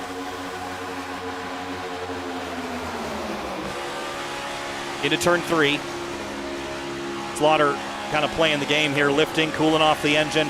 Beckner forging away in the bottom, and Connor Horn in the middle. And Bryce Senesac wanted to join the party, but Connor Horn says no. He will drop to the bottom of the racetrack ahead of the 28 Toyota. I was going to say, now the race is on, right? Because there's nothing holding these guys back. You can argue before they were maybe holding back, waiting for those, like pit stops. But now, it's a complete sprint to the end. But look at this pack roaring through turn 1. Senesac, gotta imagine what's going through his mind right now. Win, and he could be potentially locked into a championship run. We look up the bumper of Weishart, who's looking to take that away from anyone else, and Slaughter really as well.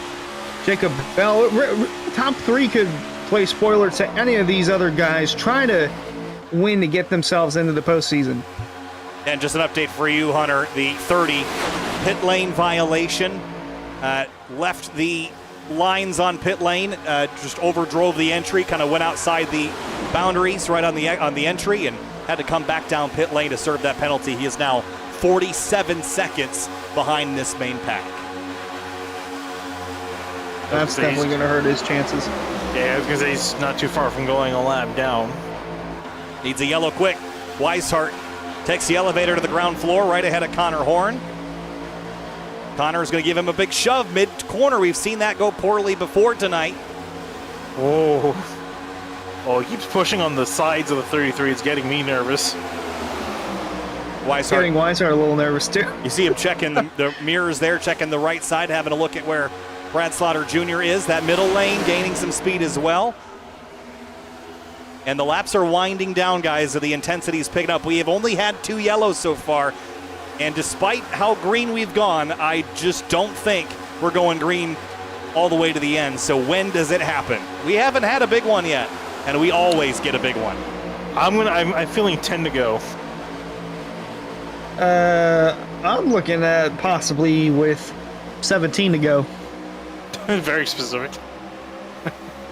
Oh, here comes the 83 on the outside, Jacob Bell. Fill that hole right behind the 83. Look at Ed Robertson, we haven't really talked about a lot tonight. Ooh, a couple guys on the outside lane getting on the wall. Nobody on the bubble in the top 10 right now as the 30 goes a lap down. Okay, Barroso now in the top 10. That's how fast things can change. Now the 30's goal, Hunter, that is to just stay in the conversation for the free pass. Lucky there. dog. Yep. If he can get that, then he's in great shape. Yeah, I was going to say, well, that he's holding it definitively for now, but Ricky Springer, Brandon Six are the next cars just ahead of this pack. They're about to go a lap down. And also not a bad strategy is working your way towards the leader and then positioning yourselves in front of him, so that way if yellow does come out, don't even need the free pass. But Brad Slaughter is going to make sure that does not happen. You can see how focused he is. Looking at the rear view mirror, Jacob Bell pushing him, Ed Robertson as well on the outside, but comes the 33 of Weishart with a charge to the bottom.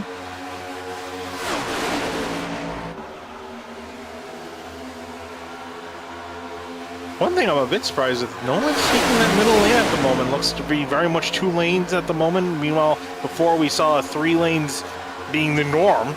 As I say that, Jake Nichols actually, ironically, is the one to poke his nose out after being so quiet for the rest of this race.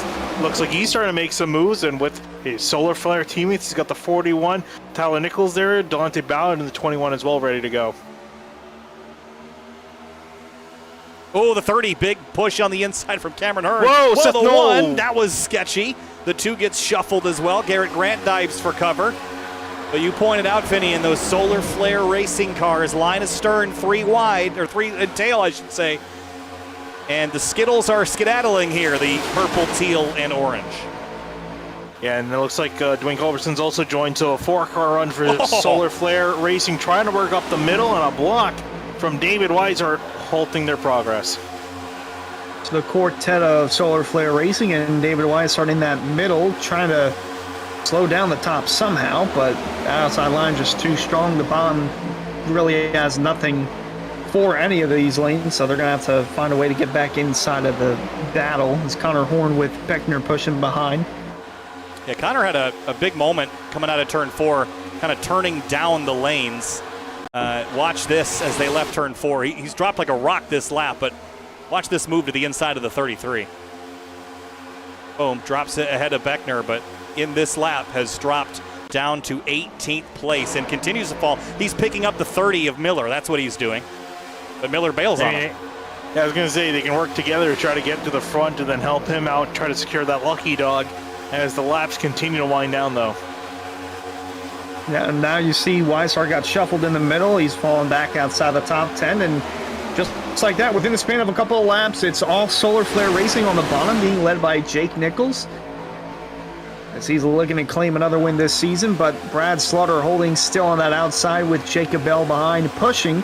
They roll their way down the backstretch. Yeah, the Solar Flare crew has put themselves in an excellent position. That quartet on the bottom, they have outlasted. This race hasn't been messy by any stretch, but they've outlasted the multiple little incidents that we've had and put themselves in a great spot to steal this one away from those that have been doing battle all night long. Think of the JT Pools, the Brad Slaughters, the David Weisharts, the Connor Horns.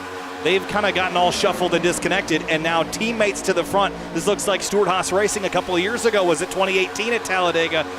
Not dominant tonight, but they are executing a strategy, and it is working right now. Well, I mean, hey, I think they realize they don't need to dominate all night long, just dominate near the end, and they're starting to make their moves here with just over 20 laps to go.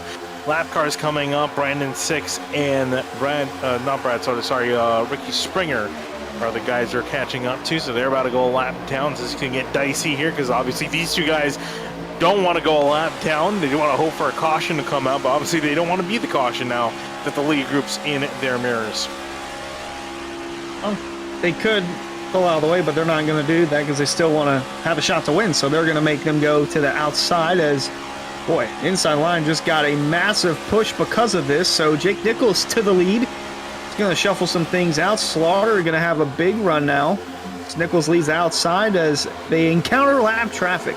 Yeah, I'm kind of surprised that Jake Nichols, he goes up to block the 83. That's interesting. And the bottom drivers are going to tuck in behind the 66 and 51. That's not what I thought would happen. The 73 throws a huge block.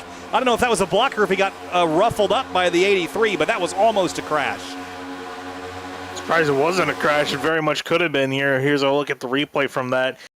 Nichols saw Brad Slaughter make the lunge right there and immediately just turned the car left, almost spun himself out trying to make this happen, and also got a little bit of tap from Brad Slaughter as well, but it was worth it in the end of it because it kept Brad Slaughter in tail. But at the moment, it looks like the 73, he's stuck on the bottom. Slaughter going to come around the top. All right. Yeah, it looked like... Go ahead, Hunter. I was going to say, it looked like Nichols was trying to get down towards the lap traffic and bring his Solar Flare teammates with him, and Slaughter's move caught him off guard, but now he's got 2 lap cars pushing him through with the Solar Flare teammates behind him, and Slaughter's still to the outside, but here comes Beckner up the middle with Senesac. Whoa. See that big wiggle mid-corner for Brad Slaughter Jr. Coming to 20 laps to go, and Hunter, you predicted a yellow on lap 17 to go as the 51 bails out. Here comes the 28 of Beckner to the bottom of the racetrack. Slaughter can't defend. No, he can. Beckner is going to take the lead at the moment, although it really depends on who's going to come up behind and give the person in front a shove. Senesac in behind Slaughter. Slaughter leaves him to go with Bell, and Nichols is pushing the 28 on the bottom lane. Oh, cars in the wall on the outside. Jacob Bell, Ed Robertson, Cedric Connor, he's going to get turned in front of the field, and there they go. Crash behind him still. This should draw the yellow.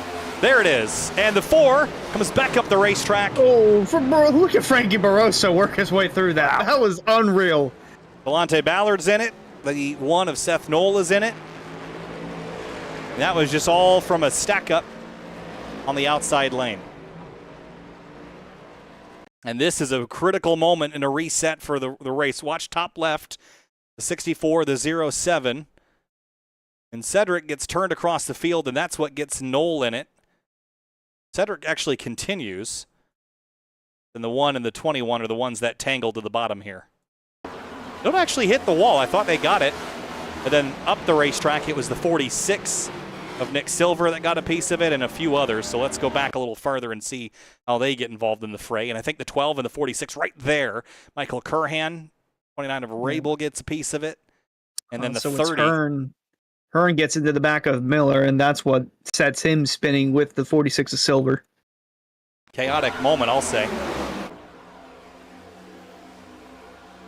Oh, this camera's got the best seat in the house. Sure does. Catch all of it. Whew. And David Weishart, I think, had a pretty good view of it. Let's ride on board with the number 33.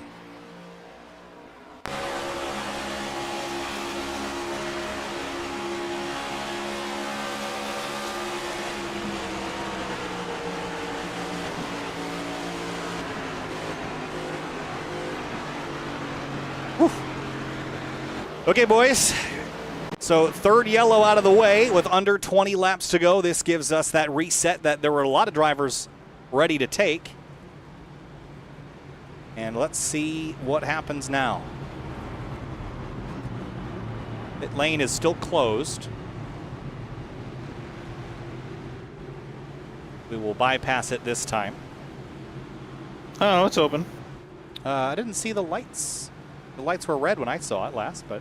Shout out to the flagman for letting everyone know the yellow's still out. Hey, lights are red. Huh, well, people are coming in. All right, well. Penalties for everybody, I guess. Didn't SRO did that in Asia? I think it was at Fuji or Suzuka or something. Oh, yeah, where like a million people got a penalty. Yeah, they penalized like 37 cars. And free pass recipient is the 66 of Brandon 6. He will get another lease on life here. Oh yeah, Berkey Springer was very, very upset that I think he was more upset the fact that he just went a lap down and then the caution came out. Well, and I think that shows how annoyed he is. I mean, again, he's got nothing really loose from this, so he's kind of frustrated. Kyle Busch, it's is that you? It's vacating the that car kind when of it's night on for pit lane. But you know what? I will say, though, he did back out of that pack, and if he didn't back out, he likely would have been involved in the wreck. But, yeah, not really sure what's going on here. But he might be done for the night. Who knows? Let's see if we can talk to Brad Slaughter Jr., if he's around. Find him. He's in the general chat. Oh, perfect. Well, we're going to drag him in and chat with him real quick. See what he has got to say. Hey, Brad Slaughter, it's Kyle from the SimTV booth. You got a copy? Yes, sir. What's going on, guys? Hey, man, it's going pretty good for you so far. You've led a handful of laps, 14 to be exact. You're leading this race with 18 laps to go. Just had a big wreck. How do you feel about your chances to win this thing, and how wild has it been out there tonight? My chances are probably just as good as anybody that was in that wreck. So, I don't know. I feel pretty good up front. I'm trying to stay out of the carnage in the back if I can. It's dicey, but this is a lot of fun, man. We got a good group here tonight. It's been a pretty fun little race, and hope it's putting on a good show. Been trying to shake it up a little bit, but no, everybody's been real clean tonight, man. It's just gonna try to position myself best I can here. I don't really know where I need to be. I'm just going to try to feel it out and see where we end up. Well, it has been fun to watch tonight. Best of luck to you, Brad. We'll let you get back to work. Thanks for chatting. Appreciate it, guys. So, Brad Slaughter Jr. leading the way. We get the 1 to green this time through, so we'll be coming back to the restart with 16 laps to go. Race fans, be sure to check out rickshotsauce.com for some of the best hot sauces made locally in South Florida. Try the Loxahatchee Classic, Golden Garlic, Palm Beach Pineapple, or South Beach Heat. Follow the Rick's Hot Sauce Rookie of the Year battle in the Area Cup Series and see which driver will take home the $100 prize as the highest finishing rookie in the point standings. Welcome back to Talladega. I'm Kyle Heyer, joined by Finney Dakuda and Hunter Sleppy for the last race in the regular season for the Area Cup Series. We go playoff racing next week, and it's the final 16 laps for drivers to qualify their way in. Some are locked in, some are not, Finney, but these last 16 laps are going to be absolutely chaotic. Oh, 100%. And also the big thing, too, we have to talk about before we go back to green, too, is that this caution has also brought back quite a few drivers who we saw running near the front back into competition. Guys like Jordan Martin, Michael Sturgill, JT Poole, and James Scioli will all be back in the fight in the front. So they're finally back in the lead lap. They're going to be a little bit mired back in the pack, but as we've seen, it doesn't take a whole lot of laps to get yourself near the front. That being said, though, we saw in their earlier part of the race, arguably, there was quite a bit of give and take. It's going to be all take from now on forward. No give from anyone in this field, as some drivers, this is their only chance at making the postseason. Like Bryce Senesac in the 09, if he wins, he's likely got a better chance at making it into the postseason. Looking at the point standings right now, he's 23rd. So he needs a little bit more to get inside that threshold, but a win would definitely help. Don't want to count the 5 of Garrett Grant either, but it's all Slaughter Gang CEO Brad Slaughter up front. He's going to bring the field back to the green flag with 16 to go. Time to go back racing, and it is time to go. If you were waiting around, if you were waiting for the moment, this is it. 16 laps left, and this is Talladega. Brad Slaughter Jr. in the 83 Toyota Camry. He is your race leader. He controls the restart. There goes the green flag. We're back underway from the biggest track in North American oval racing. Slaughter chases to the bottom. Beckner to the outside. Jake Nichols with his teammates in tow somewhere back there. He is ready to take the fight with Solar Flare Racing up to these two Toyotas out front. Yeah, whoa, a huge run looking at, I think, who was that? Tyler Nichols jumping to the outside in behind his teammate. Garrett Grant now has had the doors open for him in the middle lane. He's going to try to shoot the gap. Travis Beckner jumping up top. Brad Slaughter defending on the bottom. Ooh, a couple cars on the wall on the outside lane. Garrett Grant, this is his only chance to make it to the postseason. It's a win, and it has to come right now at Talladega. Coming to 15 to go. Going to be sliding a little bit up towards trouble behind Beckner. him. The 30's in the wall. The 42 of Connor Horn slams the outside wall in turn number 4. The caution is back out at Talladega. Big crash for the 42 and the 30. Let's have a look at it here on the Simrat Market replay. Looks like it started with the 42 of Connor Horn and Seth Knoll. In 3 and 4, you can see Noel right in behind. And as Noel goes down to pass and make a move and clips the 42. Yeah, just gets him in the left rear, then back up the racetrack and just 1-2 punch, wipes out the 30, the 21 of Delonte Ballard. Absolutely nowhere for him to go. And that is always a shame when you're just minding your own business. But that's the danger of that outside line, Finian. You get trapped up there, then wham, bam, thank you, ma'am, your day's over. Yeah. Really unfortunate. Really not so much for Connor Horn, because again he was good to move on, but for Jeremy Miller, it's a decent amount of damage he's gonna have to fix. Delonte blindsided and absolutely nowhere to go. You're running on that outside, and if they just slide up in front of you, you're screwed. Yep. So the 30, the 42, and the 21 all wiped out. That 1-2 punch. And we will likely not see any pit stops this time by, so this will just be another chance to reset and go. Click some laps away, which is critical for guys like Brad Slaughter Jr. That ideally you want to have a green-white checkered if you're a leader. You don't want people to have time to set you up, but you're also just kind of a sitting duck out front here until you cross that stripe. There's nowhere safe. There's nowhere guaranteed at Talladega other than the impound lot. That's the only guarantee you get every time you come here is a bunch of wrecked race cars. But Brad Slaughter Jr. so far, his is looking pretty good. Is that some? Oh, the 09s looks pretty good as well. Everyone's car does look pretty good. The question is, will it be still looking good by the end of the next 14 laps? I doubt it. I doubt it too. See who else is waiting in the wings. Let's chat with David Weishart real quick and see what he's got to say about an impending finish here. Hey, David, it's Kyle from SimTV. Got a copy? Yes, sir. I got you. Hey, man, it's been an interesting race so far. You've kind of been up and down the field, as low as 21st, as high up as the race lead. You're sitting 9th right now with a late race yellow. It's going to set us up for about 12 or 11 laps to go. How do you feel about your shot to run to the front? I feel pretty good. Got a handful of buddies that are going to be starting in my lane, and we all work pretty well together. So, goal is to get back up to the front. I was just telling them boys, I didn't lift for like 8 laps and went from 1st to 21st, so that was a lot of fun, but looking to get back up there. Yeah, as far as the drafting tonight, it seems like you can't really get a single file line established. It's just pretty volatile. The runs are huge.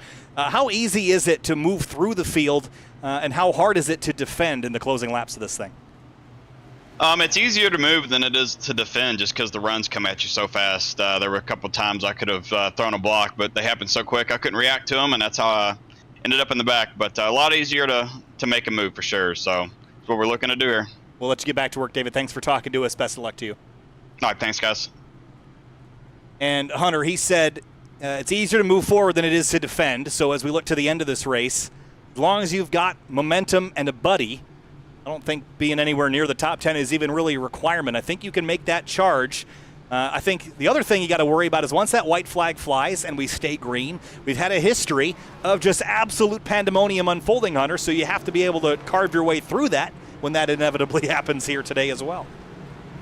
Yeah, and we're actually nearing a couple of stats here from Talladega. So the average last caution came out with 11 to go, but in this race a year ago, came out with 3 to go, and that put us into the only overtime attempt in the Cup Series history of going to this track. But we've already crossed that threshold for Season 4 of caution averages with 18 laps to go. So there's still room for plenty of cautions in this race. Could have a couple more before we do have to go into a overtime scenario. But like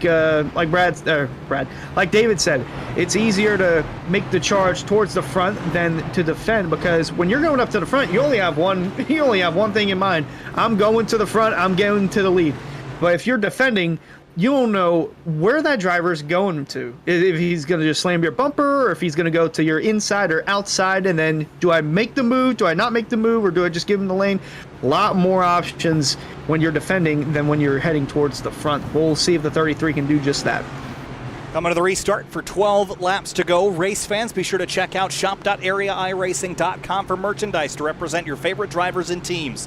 Shop from our brand new selections of champion t-shirts, jackets, hats, and more. Easier to shop, quicker to ship, better to wear. That's shop.areairacing.com. Make sure that you follow the Area iRacing Twitch channel as well, twitch.tv/Area iRacing. Make sure to subscribe and use those Area iRacing emotes and earn those double channel points to redeem for that merchandise on shop.areairacing.com. So 12 laps to go. Finian, how are we feeling about this last 12 laps? You going green to here, or are we expecting at least another wreck? I will be astounded if they make it from green to make it all the way under the green flag to the finish. I'll generally be surprised, because we've seen how chaotic these guys have been. We've seen how many wrecks we probably should have had cautions for earlier in this race. So if these guys do make it to the end, props to them, buddy. I think it's going to be an all-out brawl. We've seen 3 wide as the norm. I think we're probably going to see some 4 wide action upcoming here. Well, my script says that there's going to be a caution with 9 to go, Yeah. so sorry if I'm looking at this too far, but my script says 9 to go, folks, so don't be surprised if it comes out with 9 to go. And Chase Elliott wins. Green flag back underway from Talladega. 12 laps remain in the regular season, and Brad Slaughter Jr. takes the field down into turn number 1. Jonathan Cogswell, what an upset that would be in the 27. Bryce Senesac, Ed Robertson, all these drivers yet to win this season have a shot to do it tonight. Look at JT Poole on the outside, 3 wide in the background. I was going to say, we were waiting on him to see where he can go. Really impressive performance in the first part of this race. Just now has to try to get to the front, but there's quite literally nowhere to go in front of him. Outside lane starting to dissipate quick as Slaughter moves to the middle. Cogswell on the bottom. And outside line still going to have to get some sort of momentum as Beckner fades, and JT Poole, so he's still trying to make the charge back towards the front as he is, well, look like in the middle of a 4 wide pickle there. But here comes the 73 of Jake Nichols now to the middle. Jake Nichols for Solar Flare Racing. past champion of the series multiple times, trying to win one here at Talladega. His 2 race wins this season came at Darlington and at Atlanta. Look at this, 4 wide out of turn 2. Connor Horn's car is still running somehow, and they're 4 abreast on the back straightaway. This cannot work. They're going to have to make it work if they want to make it to the end, and they will. Go back to 3 wide up in the front, though. Brad Slaughter leading that top line. Bryce Senezak, Jake Nichols in behind, a bit of a bobble. They're going to come down low. Here comes the 27, Jonathan Cogswell, going to work to the front. Ed Robertson giving a push, and actually gets pushed out of lane. Wow. That is tight racing there, and that forced Senezak into the middle. Now Jacob Bell and David Weisart going to have to push the 09 towards the front if they want to have a shot at winning, but it's all Slaughter with Jake Nichols behind, pushing him towards the front with 10 to go. Cogswell all getting just shoved around by the 64. That car is not comfortable with a big shove. Look out, Ben Pierce is sideways in turn 2. The 12 of Frankie Barroso scatters. The 7 pops out of line. Has to get blended. The 2 car of Mitchell gets turned. He saves it. We stay green. He'll lose the draft, though, so he's going to be out of it for now. Up in the front, Jake Nichols peeling out of line. There goes the 71. Douglas Dubiging trying to follow on through with the 73. Slaughter actually now going to get left out to dry again. Beckner working around him. No, and welcome to the sucker hole, because Brad Slaughter's in it and dropping back fast. Wow, look at the 09 of Senezak slicing and dicing with Jacob Bell. He's still slicing and dicing. Here comes Senezak looking for the lead. 9 laps to go at Talladega. And Bryce Senezak gets a 2nd lap led tonight, but just up to the outside, throws a block on the 73. Big wreck in behind. Caution going to fly. The 5 of Garrett Grant. Huge impact to the outside wall. Caution is out again. Well, 2 very hard impacts. How many laps is left? 9. Sorry for spoiling, guys. I tried to warn you. I got a little too happy in my my script reading, so I won't spoil who wins. So it looks like you just threw a green shell out there on the track. Yeah. Huge hits. Yeah. And Ricky Springer's bad night gets worse. And just as he got the back onto the lead lap. 5 takes a big hit. Then the 27 and 29 both big hit to the outside wall. Flying. Poor Ricky Springer's been involved in just about anything carnage-wise tonight. Man, big hits all around. Watch the 29 again go up the hill. Oh, the 5. The 27 of Cogswell couldn't miss that one. Here it is at full speed, folks. You might want to back up a little bit from your virtual viewing location.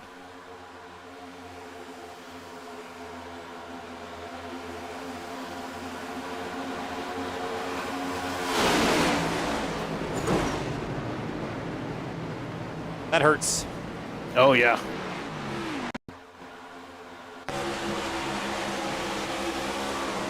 On board with Rabel. In real life, that's 2 trips to the hospital. Yeah, that's... Forget the urgent care center. It's straight to the hospital. Yeah, that's ugly one for sure. Saw a piece do Mach 3 across the screen there on the bottom. See if we can catch that again. Is this bumper?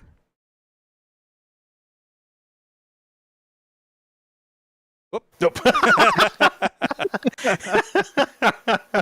Come with me and you'll see. I must go. My people need me. Well, Jeremy that Miller. caution can...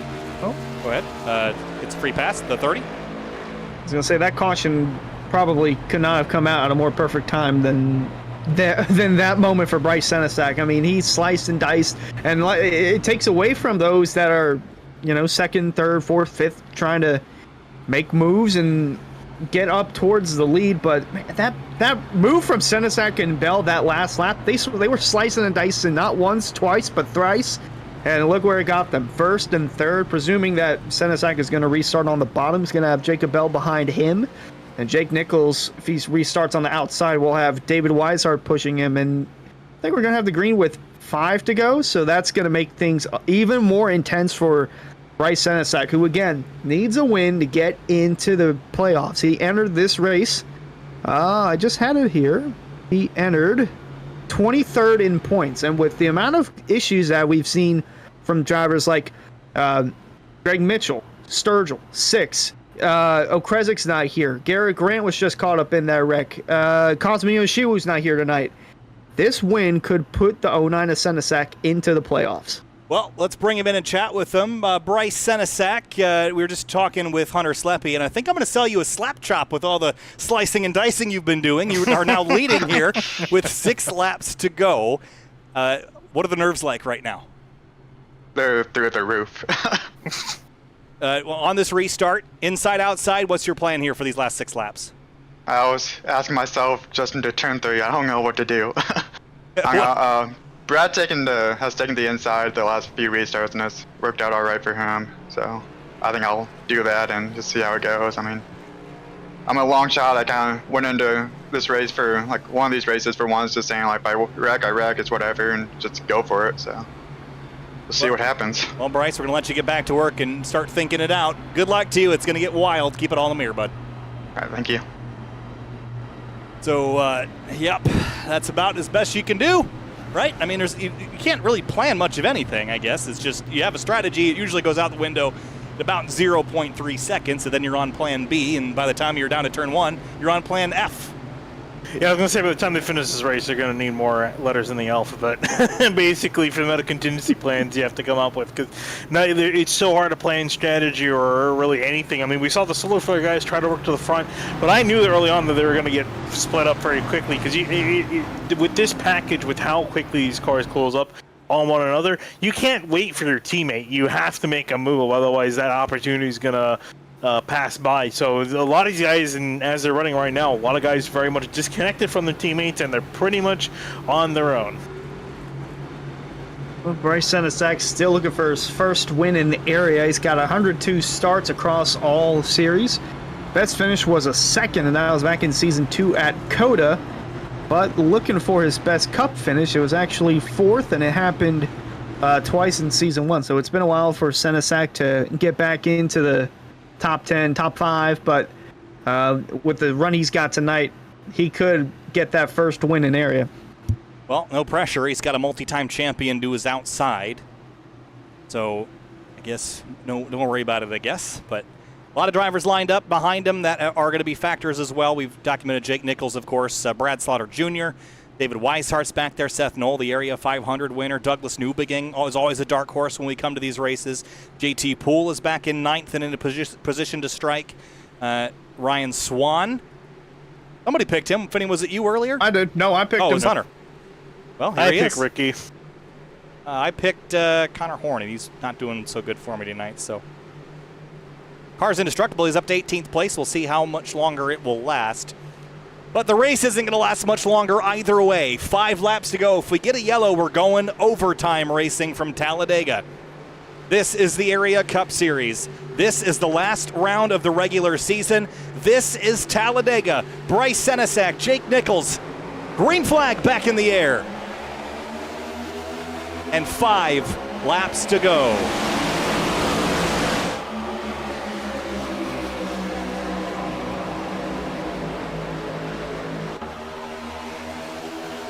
Oh, Jacob Bell immediately going to ditch Bryce Senesac. Travis Beckner going to join with him. And Bryce Senesac struggling to get up to speed. Gets a little bit of a shove from Seth Knoll to get up to speed. And Beckner is going to lead the 77. Contact in the middle of the track, and there goes the wreck. Big one on the back straightaway. Oh, and they collected Senesac, and oh my goodness. The field. It's a More huge than one. The field. There's a big old wad of cars that are junked on the backstretch. Oh, this is 85 laps in the happening. I said many times we were due for a giant wreck. And there it is. See the frustration for JT Poole. Let's go back and have a look at it. And it all starts with the 09 gets hooked, but it was the 33 of Weishart, I think, that gets turned. Was it off the bumper of the 83? I think I saw 2 guys make a move. I think it was Seth Knoll and Weishart came down on the same part of the racetrack. Oh, right there. So the 33 goes left, and the one was kind of on his way up. And right there, see JT get in the middle of it, Skylar Shackelford. And then watch this hit the 1 takes on the inside. Big hit there. And then the 11 comes piling in there, full speed. But really, the majority of the wreck is still kind of mid-track here. We weren't able to keep the cameras on it, but look at this. Big mess.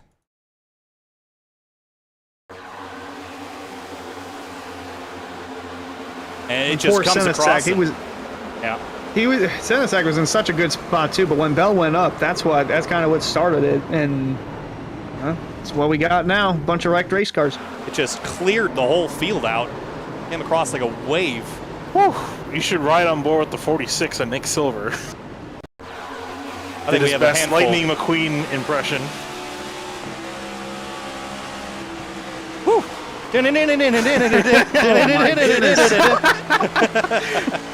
The seat parted and he just went through the middle.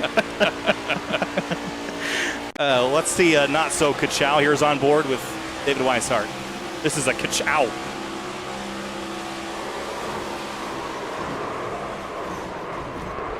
Oh.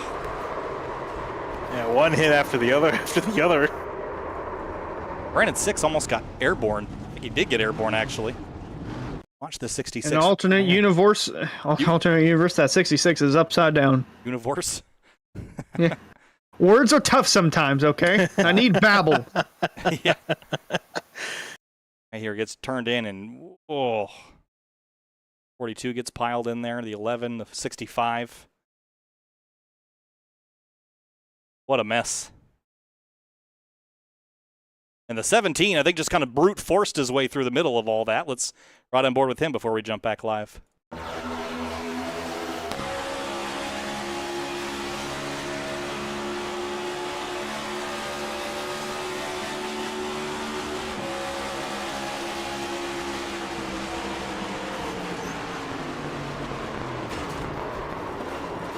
Drive through it. Yeah, I mean, the only thing he could have done, really, and I'm surprised he got away with such little damage, being in the thick of things. Well, and another Kyle Busch quote, "It doesn't matter what you do because it's going to be a green-white-checkered." Well, I'm sure they're going to be much happier, though. It's only one attempt at a green-white-checkered instead of 3. So that takes out a whole bunch of the drivers that we had circled, except for, how about Brad Slaughter Jr. made it through all that. 33 did not make it, and so we had 32, 31 cars running, and now we have only 21. Yeah, I was going to say, and a good amount of them are probably not as competitive. Quite a bit of air damage on some of them. I have a little interesting theory here. So Ed Robertson entered 20th in the point standings tonight. He's running 6th at the moment. He could still win, and that would put him in to the postseason. Nick Silver's 27th. He's a little bit ways behind. Tyler Nichols in the 41, trying to find where he's at in the point standings. He's 21st. Frankie Barroso and JT Poole, although Poole's got more of a cushion than Frankie Barroso. Barroso 15th in points. Those guys still in contention to win, but with the green-white-checker, Kyle, it's going to be close quarters racing, because once that caution flag flies, if they don't make it back to the line, it's over. Yep, that's what my next point was going to be. In the area series, we only do one green-white-checkered. This counts as that. We've extended the race distance now by 1 lap to allow for the virtual cleanup and reset here. So this is now a 91-lap race. If the caution flies between the green and when we take the white flag, then the race is over and the positions will be locked as such. Should we get to the white, it is an absolute free-for-all to get back to the checkered the old-fashioned way, and you better hope that you got some friends behind you, and you better hope that you've got an advantage, or that everyone crashed ahead of you and you drove through them, because we see the biggest blocks, the biggest, craziest moves. Once that white flag gets taken, it's every man for himself.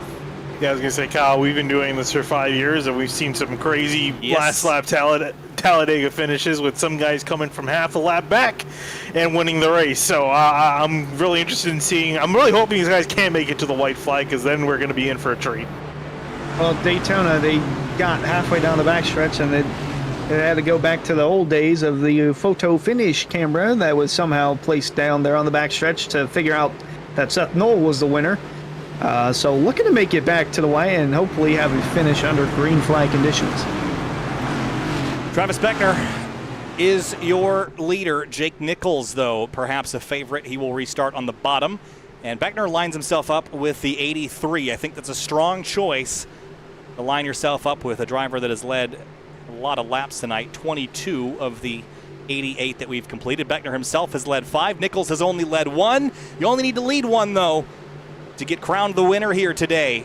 There are 3 drivers in the top 5 that are not even on the bubble, and to get in, they need to win. Here we go, green flag, 2 laps to go from Talladega.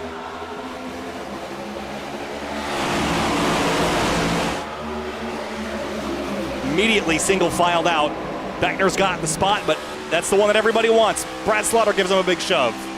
I was going to say, Beckner and Slaughter got a great jump on this start, and everyone else is just trying to catch up, and they're going to be catching up big. Look at the bottom. Jacob Bell, Nick Silver trying to work their way down as huge shunts are getting put in the middle of the field. Guys just absolutely slamming into one another, giving each other as much momentum as possible. Jacob Bell, big strong run up the middle. Here comes Nick Silver up the look middle. out, there they go. The 28 spins. And a huge crash. Who's going to win it?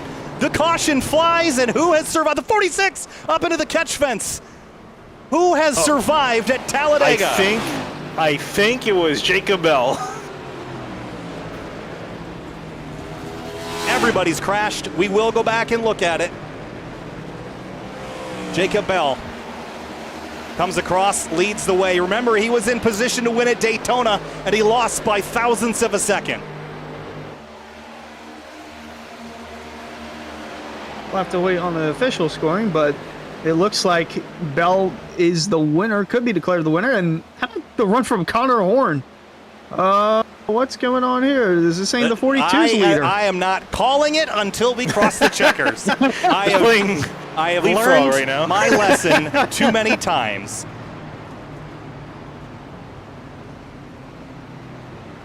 Well, this is going to shake things up in the points. This should definitely put Newbigging in. I don't know. We're going to see how this shakes out. 77 looks to be the leader, but who is going to get cycled? Jake Nichols now takes the point. Really? Again, we'll go back and look at it, but if I've learned anything, it's that the caution light system has absolutely nothing to do when the leader is selected. But he was involved in the caution, though. That's what I'm kind of surprised about. Don't know how much that matters when they coordinate this. Car's drivable. And I'm going to call this as unofficial for now until it is That's a very considered. safe way to do it.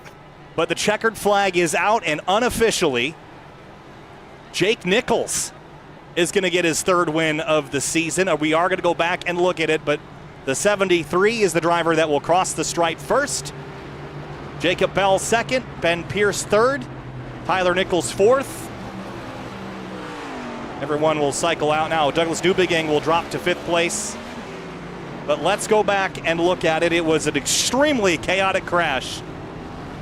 We're going to need probably quite some time to unravel this one. So we're going to look at it in ultra slow-mo from the moment the 28 got turned.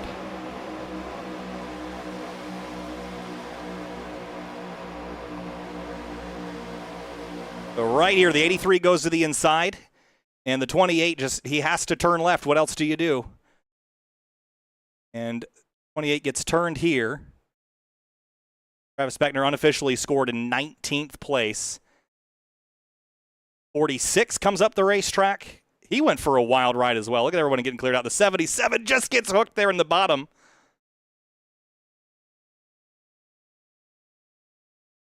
And there, the caution light's on. The 77 is out front, but we'll look at it again from a couple different angles. Watch the 46 get punted airborne here. This is extremely confusing. It is very confusing. Cause, wow, I didn't realize how Nick Silver just took flight. Here that is at full speed.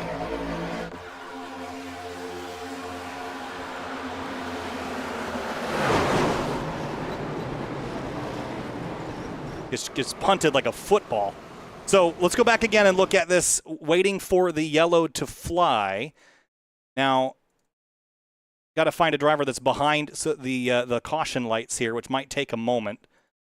But so the caution light is clearly on now. If we go back another 5 seconds, they're green. There's the turn sideways. Still green, still green, still green. I still have not seen a caution light display a yellow. I have to find someone at the back of the field to feel it clearly. We need a caution light cam at the super speedways now, Finian. That's what we need. We needed enough. Isn't there a start finish line camera? Good point. There. Okay, right there. There's the change for the yellow. And there's the 73 behind the 77. Yeah, so we know from previous incidents like this where technically the lights displayed in iRacing are a little bit delayed, so the caution came out a little bit before the actual physical lights being displayed, but even then, I'm surprised that it scored the 73 ahead of the 77. The 73 is never the leader here. I'll say he's never in front of the 77 at one point in time. Now, there is a provision in the rules that states that the winner of the race is determined by iRacing, but Hunter, I believe that there is a clause for exceptional circumstances, and this, I believe, would qualify in that, but don't let me quash that. I'm going to look that up for you right now, but this really has me baffled. So, yeah, again, maybe it's the angle that's making it look, well, from here, if we're only comparing the 73 and 77, maybe the 73 is ahead for a split second there. But otherwise, he's never ahead of the 77. I honestly don't see that. Okay, I'm going back on the replay. There's a split second, like a couple of frames, where the 77's behind the 73. And if that is the case, Jacob Bell is the most unlucky man on this planet because he's literally this 5 happened frames. at Daytona to him there too. Oh man, twice in a season.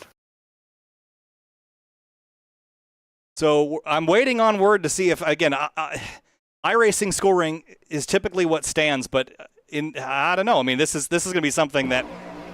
Well, it sounds like the drivers want Jacob Bell to be the winner. I'm listening to them chat it in the racer after the fact. I mean, I'm in no rush to get a decision. They're all equally as confused as to how that played out. Yeah, again, you just have to go back again. It's some of this is based on the angle here, but the 77 is out front clearly here. And I think for a moment there, the 73 might have the nose ahead.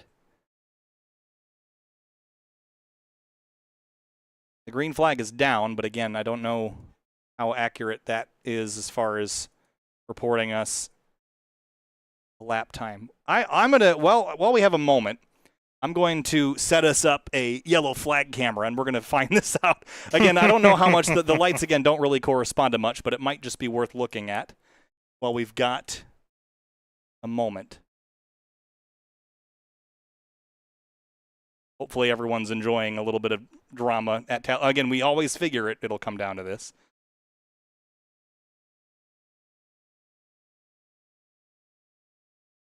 So, with that out of the way, let's shift back to. So there's the change. Yeah. So the lights don't do us much of anything, but let's talk with the driver that finished in third. Ben Pierce comes home in third place in a pretty chaotic last lap dash. Ben spun out early in the race, and you recovered to finish in third. Have to feel pretty good about all that, given how the day started. Oh, absolutely, guys. I'm not even 100% sure I could describe this race in words, but I'm gonna do my best. Our RMP Motors Camaro, I spent about as much time facing the inside wall as going straight, and that last lap was insane. The bottom opened up, so I just tried to keep it on the bottom, and then cars just appeared everywhere. Somehow made it through and enough piece to limp back around, but that was crazy. We had a lot of team struggles too, working with the SRP guys. I think all of them crashed out. We were just hanging on for all we had. So quite an eventful evening. Yeah, it certainly was pretty crazy. Every time we come down to these green-white checkers, it's kind of every man for himself. Take us through that last two-lap run and how you positioned yourself to end up third. I mean, again, huge crash, so it was all just a matter of getting through it. Yeah, well, the previous restart, saw him check up and crash, and I just got pushed into it. So I knew I had damage, and I was talking with JT, and it's like, well, just kind of like you said, every man for himself. Let's get what we can get.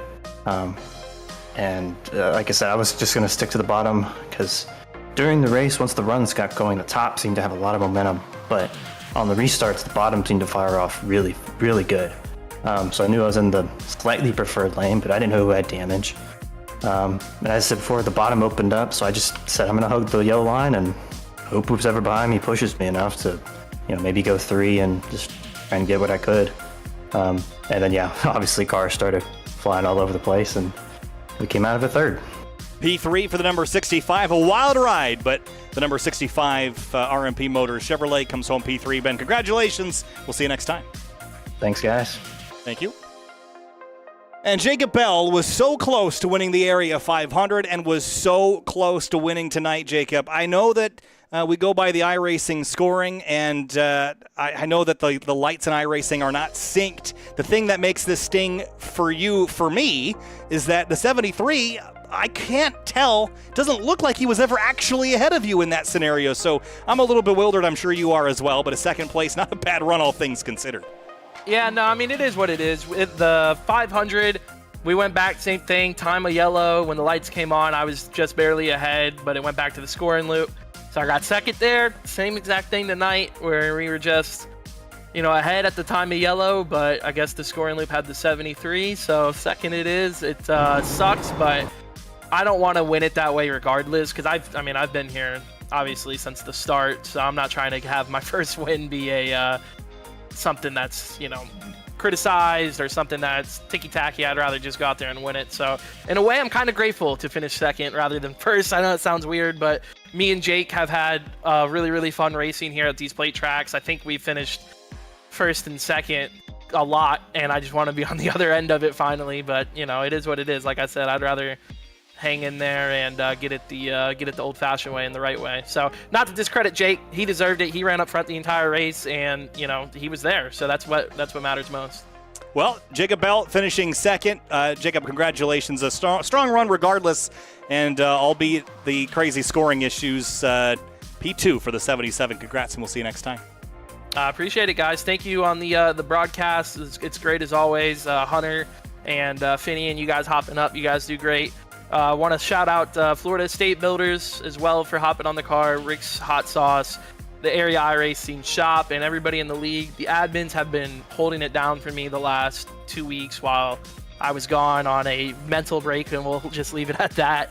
And Eric Wineland, Carter Coop, Jacob Hudson, Ryan Olson, Jordan Martin, Ryan Hart, Delonte. I mean, those guys have been awesome to have here, and without them, I don't know if the league's still here, honestly. So they deserve just as much praise as anybody else. So appreciate you guys as always, and we'll move forward.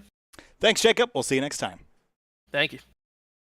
Well, Jake Nichols, another win on the season for the number 73, and it seems like every time this season it has been some chaotic, crazy, wild ending. You win this race, but Jake, we were watching the replay, and I'm not sure if you've had a chance to look at it. It was wild. You are nose deep in a car, flipping, tumbling wildly, but you come back and cross the start-finish line first. What did you see out the windshield, and tell us your thoughts on this insane last lap here at Talladega. Man, craziness. The whole last little section was pretty crazy, honestly. I mean, we kept making moves, blocking a little bit, not too aggressive, but just trying to keep our ground, I guess you'd say. But once we got to that wreck, I saw Travis get turned or turn himself, one or the other. I think they were just hard racing, and I yelled to Tyler 2 rows behind me, I think. I just was like, keep your foot in it, keep against the wall. As long as you don't spin, we'll get our spots back of some form. And I didn't think it would be to that level, but I guess everything worked out. When the yellow came out, I was ahead of everyone but the 46 and the 83, but the 46 spun completely around. And I don't know if the 83 finished. I think he finished 2 laps down, so he blew up. So that, I don't know how it worked out, but it somehow put us into the lead, even though my car was junked to like, I was turning right to go straight by about 30, 40 degrees. But it kept telling me, pass this car, closer to the front. I was like, man, we got a good finish here. And the moment it put me out front, I was just shocked. I can't believe it. Not only that, but Tyler coming home with a 4th as well. It's not what he wanted in terms of needing to win to make the playoffs, to sneak his way in, but it's a good points night for the team. We've been so close to gaining every week. We always gain on someone, but we lose points to another one. And this time around, we'll gain points on everyone, and especially big on a couple teams that had really bad nights. So overall, a great night for Solar Flare Racing. Considering how the end went, I don't know if it could have been much better for us overall, team point wise. So we'll take it.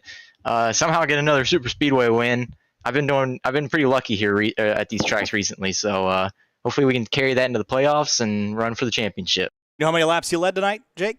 1 maybe. Yes. Yeah, let's go. Jake Nichols wins at Talladega in a frantic, wild, and chaotic, and frankly ugly final lap here at Talladega. The 46 got punted like a football into the catch fence, but Jake, it was a fun one to watch. Congratulations, and we'll see you next week for the kickoff for the playoffs. Thank you. See you then. See you later. All right, guys, let's have another look at it here at full speed. And Finian, your thoughts again on this last run here. Yeah, I mean, it was crazy, action-packed. Still trying to understand just how iRacing actually scores everyone, because I thought I understood it. Guess I didn't, but I mean, props to Jake. I mean, he definitely, like Jacob said, definitely can't argue that he didn't earn it. He was very quiet for majority of the day, picked the right time to get that car near the front, and was running up front there near the end.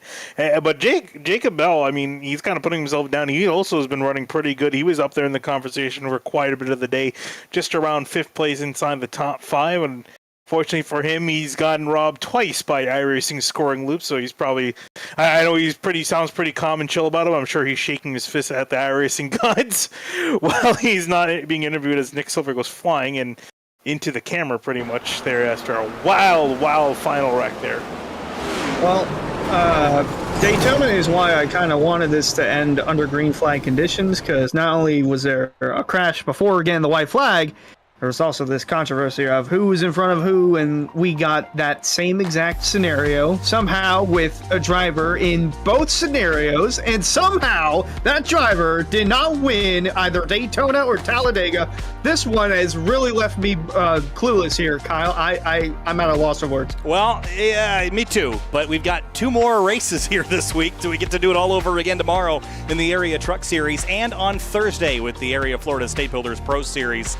That is going to be a wild one as well. But waiting for the points to update. I have not seen them, so I don't know how long it's going to take to unwind a lot of things. So if you'd like to check out points, check out Sim Racer Hub for the points updates a little bit later.